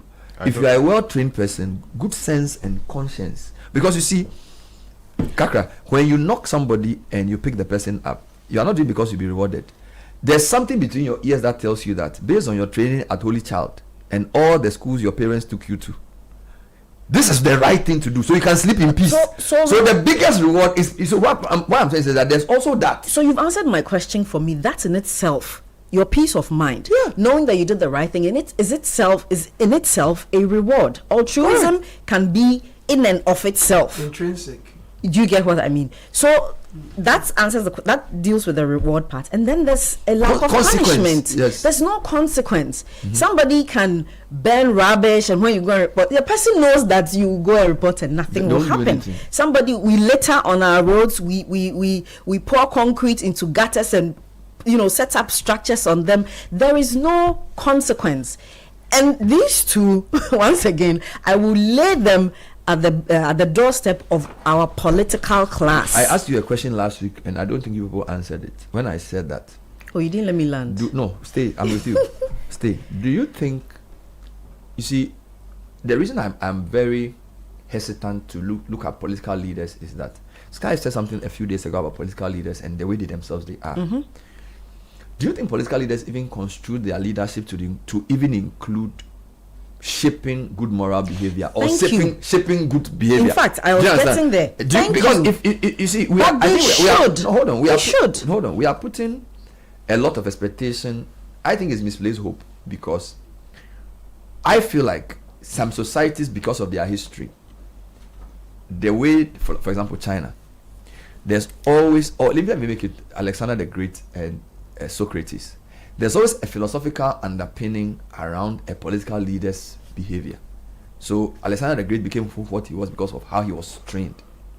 All right. So if you look at the Chinese leadership now, they have certain Confucian ideologies that shape their behavior. So the question I'm asking is, isn't it misplaced to expect people who are voted for on the basis of who they can pay the most to come and create a society that rewards good and punishes evil? 2 seconds. I think you should temper that. No, I'm coming. I'm saying that. What is the philosophical underpinning of our politics? That's the $1 million question. Now, so to expect somebody who has to literally tell delegates actually, sort me out and I'll sort you out, that when that person wins an election, all of a sudden he becomes, because I'm saying so I'm going back to the philosophy, the value systems around the institute, because you see, you cannot tackle. We've shouted at this horse for a long time, and we shouldn't stop. Yes, but we should also try and look at what is influencing this behavior. My argument is that the value system around our political leadership and leadership in general, if those value systems are not amended or shifted, our expectations of our leaders will always not be realized. So it shouldn't be expectations of leaders, okay? The shouting, the pointing the fingers, it's not just an expectation, a hope. It is part of the accountability. This is not what we expect. But do you think they care? No, you see, they may not care now, but a time will come. I think you see, a time will care. A time will come Yes. where the citizens will compel them to care. Yeah. Because the more the citizens understand their existence, the more they begin to demand what you should do. But some of those citizens empower them to do the things they do. I'm coming. The danger. Some of those citizens fight you. The danger. Oh, by all means, the danger. Trying to help. Hold on. It will happen. The danger, okay, in not system. If I may, the danger in not engaging this is that the politicians have become a significant part of our subculture. Okay, we are watching them. Remember that even corruption, we discussed this in secondary schools where students are taking money to go and bribe people, officials, in order to win the school prefects voting and all of that. We are all watching. They are the people at the top of the leadership of this country. We are watching how people are alleged to have done XYZ, stolen monies here and there, and we don't see any thorough prosecution that goes all the way to the end. We are learning, we are subconsciously learning this culture of no consequence, and we are passing it down onto our young people. And all the citizen can do really is ask questions beyond the voting. But the more the citizens are conscientized, the more they will change their interaction with the political class. I am not arguing with you. I'm just saying that the political class's behavior is also a consequence of something. It's a consequence of, so for me, but it answers the question about the nobody, I don't careism you talk about. But I'm just because adding there's that. no consequence. I'm adding something to it. The political class have the most power. All right? Yeah. But there's also the religious leadership class, the media class. I'm saying that I think that I don't particularly agree. I think the people have the power, but Yeah, but the people are in groups. So when you say the people, it's not like they're sitting in a stadium. Some of them are media people, some of them are teachers, some of them are doctors, some of them are preachers. They are the people. I'm saying that those people, every society has different centers of power. We've built a political culture and a political class that is not solving our problems. So you can deal with it in a number of ways. Like what you've said, there must be consequence, the people must react. But I'm also saying that, like my platform, for the past 2 hours, I'm trying to tell Ghanaians that the way you think about life is wrong. So if you don't change the way you think about life, we're still having the wrong outcomes. Okay. Now it's not absolving one particular group, but I'm also accepting responsibility that my platform is powerful. And I'm also saying that if you have a platform of a church or a mosque, it will help, because some of all that we've described, from my description to Sky's description, there are many behavioral issues there.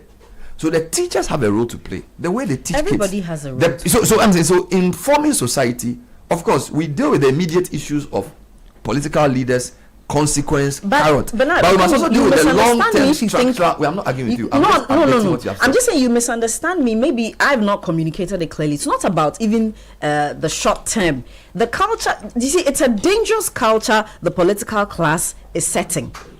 And we are unconsciously imbibing it, that this is Ghana.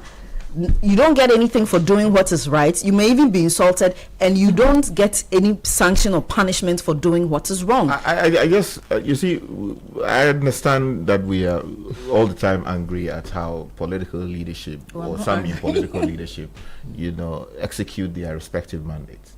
But let us not create the impression, and I am not saying that is the impression being created, but some might walk away thinking that we are here suggesting that the political class do not care about our problems. I think there are people within political leadership who have good heart. Same for the medical exactly. You find them all over the place, and we are here discussing these matters not because journalists don't care, but because some journalists care about things like this, and we are discussing it. Yeah. The same way you do have politicians who care about these things.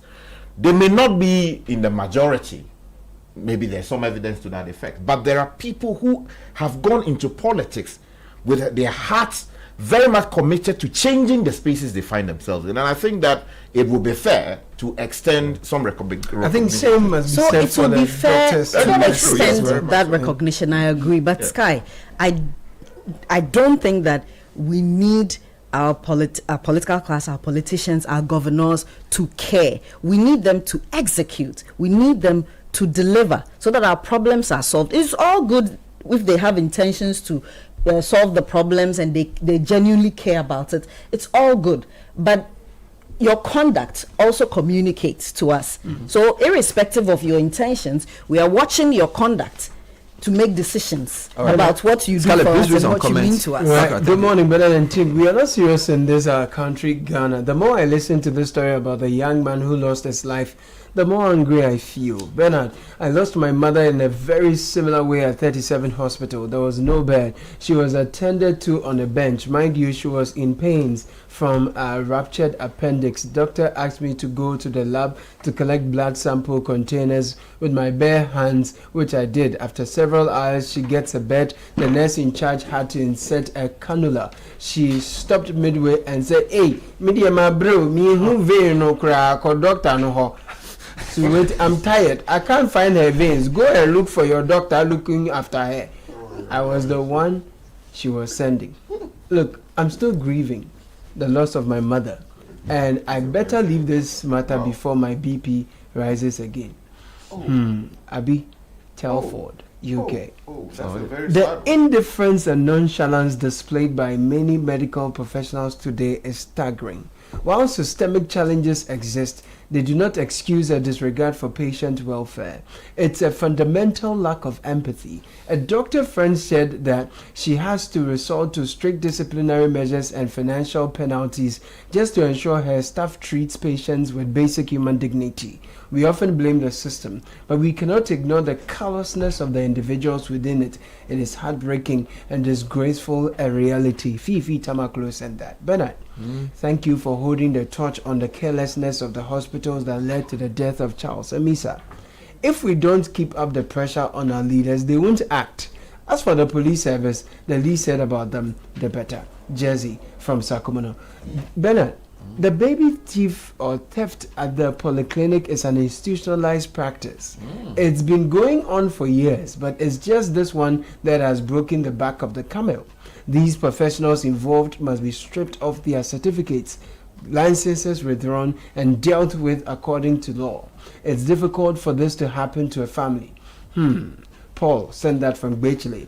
I experienced similar ordeal some years ago. During an Easter convention, a lady came to church and had an emergency. The first point was a nearby clinic, Faith Clinic in Bubuashi.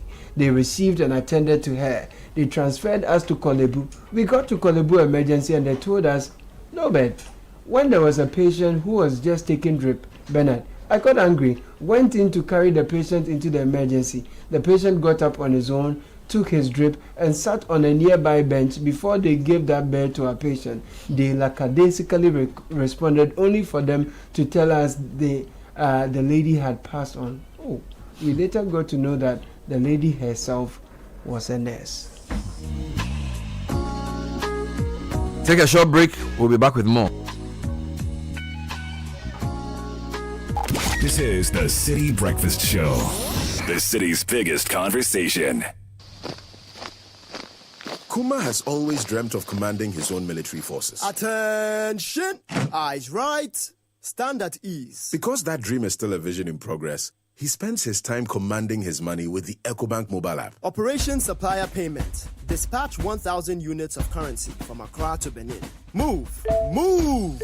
Sometimes he wants a little extra control so that he can buy only what he needs. Command Center mobile app. Activate virtual card protocol and initiate payments for sneakers and t-shirts. Abort mission for leather coat payment.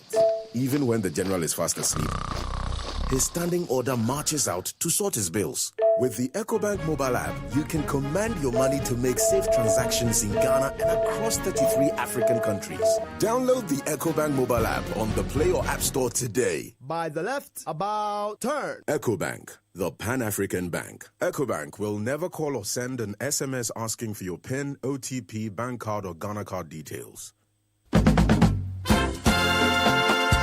Feel the energy and reconnect with your roots this March at the Back to Your Village Food Festival 2026. Join us for a celebration of Ghanaian culture and cuisine from all across the country. Northern, Akan, and Southern villages will all be represented. It's more than just food. It's about culture, family, and memories that last a lifetime. Let's come together this March to discover the flavors that make us who we are. The date is 28th and 29th of March 2026. Venue is the 8 Sutherland Children's Park. The time is 10 a.m. through till 6 p.m. each day. Interested vendors can register by calling 0205-973-973. The Back to Your Village Food Festival is powered by Channel 1 TV with support from 97.3 Citi FM.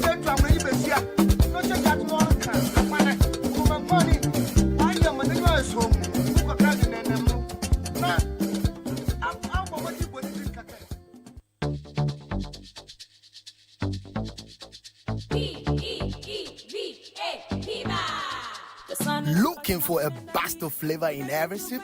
Discover the refreshing taste of Piva beverages. Enjoy the classic Piva Cola flavor, perfect fit anytime. How about a fruity adventure? Try our delightful Piva orange fruit drink packed with recognized citrus flavor. Craving something exotic? Our Piva cocktail fruit drink brings the tropics to you. For a sweet and juicy treat, grab our grapefruit drink and don't miss out on the refreshing Piva Tangerine fruit drink, bursting with tangerine flavor. Piva Cola, Piva Orange, Piva Cocktail, Piva Grape, Piva Tangy.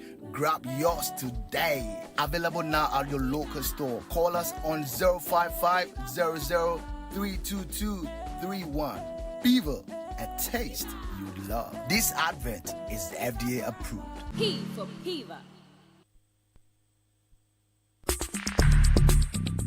Join the conversation on the City Breakfast Show on Facebook at facebook.com/City97.3, Twitter at twitter.com/City973, and Instagram at instagram.com/City973 with the hashtag CityCBS.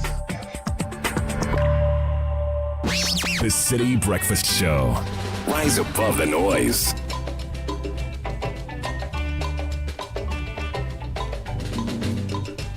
Baby, Ghana, Nagana Bayo, Ayo, if we meanwhile, so baby, Ghana,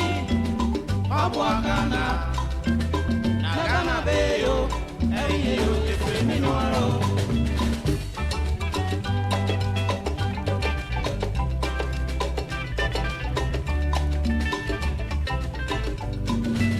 Me Mangana. Mama, woman, swear. Mama, ye febia kuye ni odo, efasumi ye many. Now many, ye yakasara japadea. Yanana no di abebre seje de to maye. Enchi asemena use, yasungane ye. Anya sabe dachi chiriba, beba ke muyenfo. Minia, susu breve baby, Ghana. Nagana Bayo, Elio, if we meanwhile. So brave, baby, Ghana. Nagana Bayo, Elio, if we meanwhile.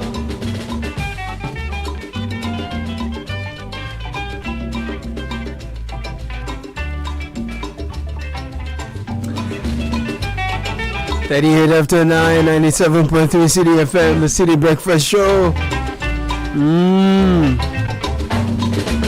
Ghana yasa Susu Bribi Papabi Fabo Ghana.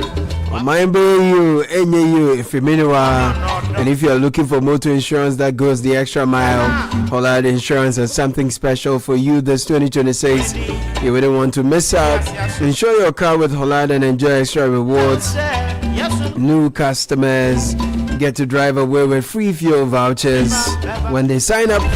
Existing customers get exclusive gifts when they renew, plus 24/7 free roadside assistance for everyone, so you're never stuck on the road. That's value you can trust. 0800 444 999. Visit any of our offices or speak to your broker today. Hollard Insurance, we've got you covered.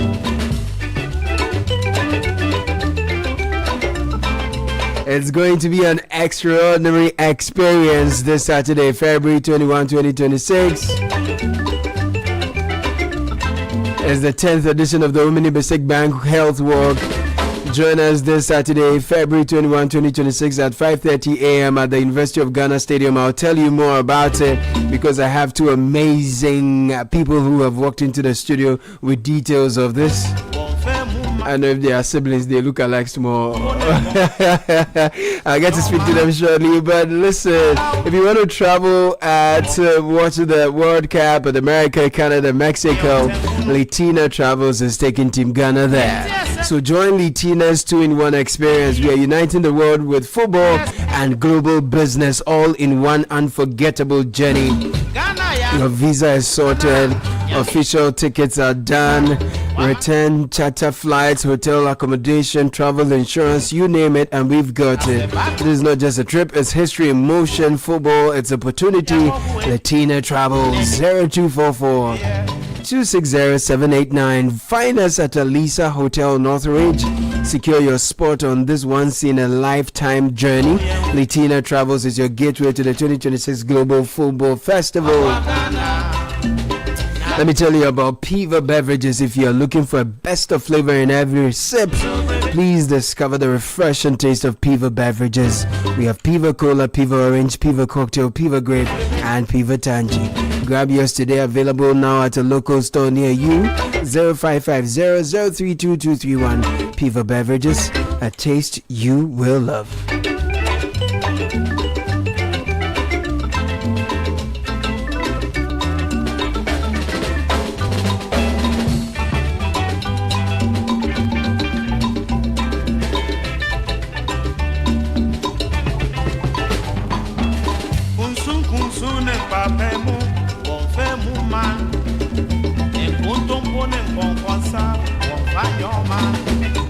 Anyhow, ne chrono, confirm man. Besame muminya ni otengunu, confirm man. Inti asemene ose, yasum gane ye. Anya sape, dati chiriba, baba bewe yemko. Winia, so breve pebi, wapwa Ghana. Na Ghana beyo, eyeyo, efremi nwara o. So let's welcome our friends from Omni Basic Bank to tell us all about the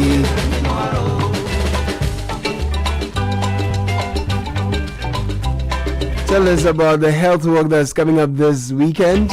And then, of course, the proud sponsor of the Heritage Caravan, Madame Chidima Briar Yankee, is the Group Head Corporate and Support Services, and Mr. George Okansi, Divisional Head. Welcome to the studio. Thank you. Thank you. You've ever got this feedback that you look alike small before? Couple of times. A couple of times. So my eyes are not deceiving me, right? Not at all. Welcome to the studio. It's good to have you both. Thank you. Please tell us a little bit about Omni Basic Bank. Thank you, Caleb. Omni Basic Bank is a fully fledged universal bank formed through a 2017 Bank of Ghana bank merger. We are currently headquartered at Atlantic Towers, Airport City, right. And we serve our customers through a network of 40 branches across the country. Right. Now, to deliver exceptional banking experience daily, Omni Basic prioritizes investment in technology and employee development.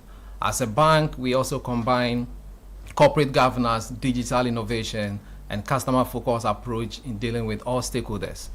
UK Ghana Chamber of Commerce member, Omni Basic Bank has won multiple awards, including the Bank of the Year 2024 and ranks among Ghana's top companies in the Ghana Club 100. That's beautiful. Yes. But these days, you know that almost every junction you're moving from, there's a bank at some junction. Yes. So why should I bypass all that and find Omni Basic Bank and bank with them? Okay, so first of all, let me start from the soft side, because I think George has done the hard The work hard bit. corner. Yes. Tell me about it. Yes, so Omni Basic Bank is not just Another bank. And it's a bank with a transformational leader in the name of our MD, Mr. Daniel Asiedu. Right. The staff of the bank are exceptionally beautiful people. You can't have them anywhere else. Right. Our customer service is top notch as well. And we have very innovative products and services. And so when you connect with Omni Basic, you're not just connecting. It's not just another bank. It's not just it's a for different kind of banking feeling. services. So let's talk about some of your product offerings since you mentioned it. Who will take me through some of these product Thank you. offerings? So as a financial intermediary, Omni Basic offers a diverse range of products and services tailored to meet the needs of individuals, firms, governments, and corporate institutions. Our solutions are designed to support your everyday banking needs. We help you focus on wealth creation. We provide flexible financing to achieve personal and corporate goals. Right. Some of our products, we have products in the account services range. We have products in the card services. We have digital banking services. We have credit and loans. Right. We also provide services in the trade and treasury space. So for the accounts, we have a normal savings account. You have a corporate account. We have a hybrid account. We have account for SMEs, for HNIs. We call them the classic prestige accounts. For the cards, we have a wide range. We have credit cards. We have debit cards. We have prepaid cards. We actually also have fuel cards. Now, the fuel card we have is not the usual fuel card that you have. Most of the cards on the market, is fixed to one OMC. Okay. You have a number. Yes. So our card, cuts across the OMCs. Once they accept, they have a POS that accepts any card, the MasterCard, for instance, you can actually use it there. Right. The digital space, we also have a mobile app. Okay. We have our USSD, the *788#. Right. We also have the internet banking and POS terminal. So there are a lot of products and services that we have. You have a wide range of products. You have a bouquet of products. Everyday banking needs. We love it. So you're going to be on the caravan this year. Absolutely. In fact, you've been on the caravan a number of times in the past. Someone will ask, the bank, the caravan from Hobeng. What does Heritage Caravan and Omni Basic Bank have in common? Well, first of all, let me say that the Heritage Caravan is a very innovative initiative. Solid. And as a bank, we connect with such innovation and creativity, particularly when it has to do with Ghana's development and projecting Ghana positively, locally and internationally. This is about projecting Ghana's people, culture, and heritage. And for us as a bank, where else would we be? Tell me about it. We're a Ghanaian bank for Ghana. You're not just another bank. Exactly. You are dealing with not just another media house. Exactly. Extraordinary innovations. Extraordinarily. Amazing. Yes. And it's important. Have you been on the caravan yourself? Personally, I have. Ooh. I was in bus 2, and shout out to bus 2 members. Yeah, Magdalene was my bus prefect. Amazing. We had a fantastic time. I love the sound of that. Now, why is it important for people to be a part of the experience of touring the nation, feeling it and getting to have that first-hand experience instead of just talking about it, sitting back and watching on television or on social media? Why is it necessary to experience heritage and not just talk about it? I mean, it is an experience of a lifetime. This is not classroom. This is being on the field. And it's, they say seeing is believing. Absolutely. The taste of the pudding is in the eating. Absolutely. So you have to experience it. And beyond even just being in a bus, this is a bus filled with high caliber people. Absolutely. You get to connect. You get to share ideas. I mean, this is a way of enhancing your social capital. Enriching them. Enriching it, you know, in a way that you can't even imagine. But then you also go to places in Ghana you've never seen before. And I mean, it's an experience that everybody should have. It's refreshing to be out of Accra in a company of amazing, energetic young people, and seeing an elephant for the first time for me at the Mole National Park. Exactly. It was peeing, you know, and I was scared. And mine was holding the crocodile. Oh, you did. I was like, oh my God. You made it. I made it alive. So what aspect of this milestone edition, which is the 10th, excites you the most as you're getting ready for the caravan? Well, first of all, I mean, the 10th excites us because, I mean, 10 is a milestone, and this is the third time we're coming on board. We've gotten quite a lot of mileage from this. I mean, as a bank, we know that this is a good place to be, and we wouldn't be anywhere else. We've gotten some good benefits as well, and it's a way to also project our brand and also, you know, collaborate with a fantastic brand like Citi FM. So, yes. We're talking to beautiful people from Omni Basic Bank, Madam Chidinma Brian Yanke. She is Group Head Corporate and Support Services, and Mr. George Okansi, Divisional Head. Of course, Omni Basic Bank is a partner. They are sponsoring the Heritage Caravan 10th edition, and it's happening. Another big thing you guys are doing is the health walk this weekend. Exactly. Beautiful people. So what's happening this weekend? Tell me about it. Yeah, let me even start by saying this is also our 10th edition. So it's 10 over 10. 10 over 10. So you have to give me that music. 10 over 10. Exactly. You know, but this health walk promises to be extraordinary. Solid. It's the X edition, and not just the Twitter X. A beautiful X space. I love it. And it's bigger is better. Okay. It's a way that we've always shown as a bank that health and wellness is a key pillar of our CSI. Right. Mr. George, you are the divisional head, so which divisions are you working through? I tell you what, we've done this for 9 times. This is the 10th one, as Madam Chidi has said. We are starting at 5:30 a.m. this Saturday. Starting off from the University of Ghana Sports Stadium. Very well. This is open to the general public. I'm there. I'm starting and I'm ending. Brilliant. Where are we ending? University of Ghana. So you're coming back to the University of Ghana. It's about a 10-kilometer You have a very walk. appropriate place to start. The nation's open glory. I tell you, and I am an alumni. Oh, talk to me. We start from University of Ghana, like very you good. said.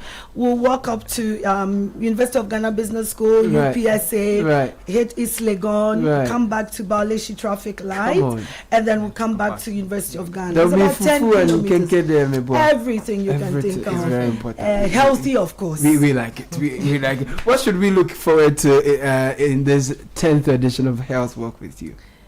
It's going to be lots of fun. Okay. There'll be a lot of connections. It's massive. In fact, it is the biggest health walk. Will there be a brass band? country. You know the brass band. We love We have the Jamano. 3 brass bands. 3 brass bands. Mega. My God. I mean, the crowd is mammoth, by the way. Mega Gantwan. Gantwan. And so, I mean, it promises to be fun along the way. Right. You make friends. Right. And when we come back to the venue, there will be, aerobic session. Okay. Before we even leave, there's There will be aerobics that. to warm up, get you. the blood circulating very well. Sharp. And when we come back, we will, wind down. My God. And then there will be some sort of fair and exhibition. We have over 200 vendors, exhibitors. entrepreneurs, SMEs, made in Ghana goods as well, and everybody is coming there. Man. So Saturday, University of Ghana is the place to be, the stadium from 5:30. And beautiful people are the people to be with this weekend. Exactly. My word. Let me take your final words before you take leave of us. We are already lacing our boots and, cleaning our sneakers and, our sports kits to engage you this weekend and all. But share your final words with us before you take leave of us. Well, thank you so much for having us. And we want to use this opportunity to invite the entire staff of Citi FM. Come and join us for this 10th edition. It's this Saturday, the 21st of February at the University of Ghana Sports Stadium. Right. And it's an extraordinary experience. Wonderful. You really do not want to miss it. Divisional head. Yes, Caleb. I mean, to also thank you for having us, like Madam Chidi has said. Amazing. We are ready. The stage is set. We mentioned that we are coming with 3 brass bands. We are fully geared for this Saturday. We are inviting everybody, and I would love to see you there. Come walk with me. Lovely. Yes. So come walk with me is the invitation to me and to you as well doing the listening. From Mr. George Okansi, Divisional Head, Madam Chidima Briar Yankee, Group Head, Corporate and Support Services, Omni Basic Bank. Not just another bank. Thank you so much for passing through. Thank you, Caleb. Wonderful.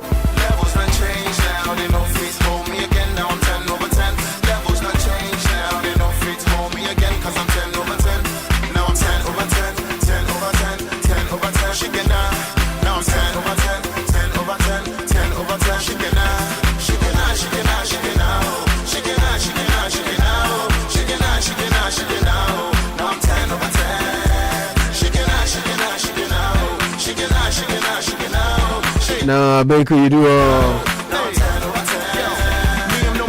10 over 10 show, 10 over 10 programs, 10 over 10 conversations, 10 over 10 partnerships. Heritage Caravan is coming your way. And of course, we are taking the month of March by storm. It's the Heritage Month for us, and we don't take it lightly at all. Look forward to amazing conversations, great food. I'm looking forward to the food festival. My God, it's gonna be massive. And of course, the Heritage Caravan is a big one. We have on-air conversations for you, storytelling on our heritage, all of that coming up. Look forward to it. Now, if you want insurance that matches, insurance that functions, look to Provident Insurance. They offer comprehensive third-party fire and theft and third-party only motor insurance with fast, stress-free claims payments. Insure from January to March and enjoy free coupons, exclusive branded souvenirs. Terms and conditions apply.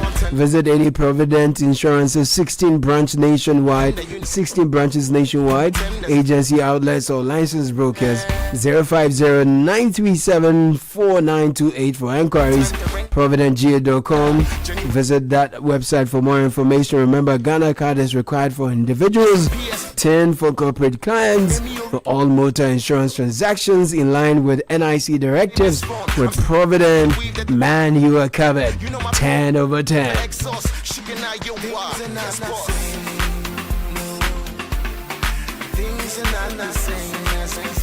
Now, have you ever heard about foreign information manipulation interference, simply called FIMI? If you haven't, then beware. A serious form of disinformation is gradually eroding trusted democratic structures across the globe and West Africa in particular. FIMI campaigns rely on foreign actors or their local proxies to create instability. So the next time you hear or read about a viral or trendy narrative on social or traditional media, pause, check the source, verify the content before you share. If at all you need to. Save our democracy, guard our own freedom. This is an EU Dubawa campaign against FIMI, that's foreign information manipulation interference. So when I get that pot full of soup and that rice that I like, I do like the Maggie Cuban spice up your life. Only cause I'm NC, the only MC with an MSC. So don't Be surprised when they jealous me. I know levels done change, so they select me. Oh shit, Baba Gordo. We celebrate as if we just hit the lotto. And what you've done is a lotto. Because levels done change. Levels done change now. Oh yeah, levels don't change now. And after receiving hundreds of nominations for the Channel 1 Community Legends from communities across the country, the search for the most deserving and heartwarming stories are underway.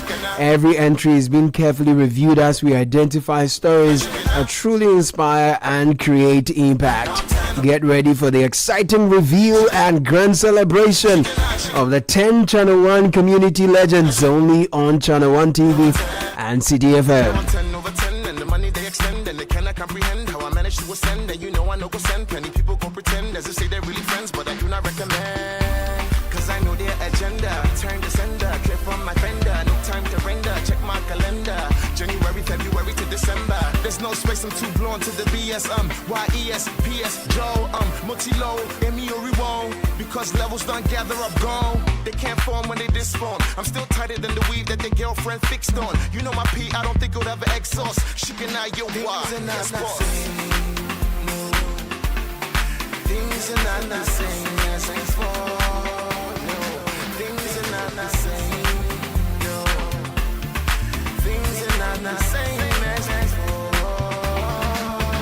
Levels done changed now. They don't fit for me again. Now I'm 10 over 10. Levels done changed now. Thank you so much for doing the listening and texting, participating actively, and committing to making action, taking action, and making the efforts that will make our nation better. That's always been at the heart of our conversations. We'll be handing over the baton to JB for another 10 over 10 show. We call it Branch in the City. This has been a City Breakfast Show. My name is Caleb Kuda Bernardino Kokuabler, Godfrey Akotobuafo, Francisca Kakrafosen, Richard Delasky. Thank you. Many thanks to Fred Tete Jabano, Samuel Akom for production, Godfrey Abeku Odum, the richest man as well, and of course Sheba Araba Benin, who joins us with the news on top of the hour. Good morning. Good morning, Caleb. Coming up in the bulletin, committee set up to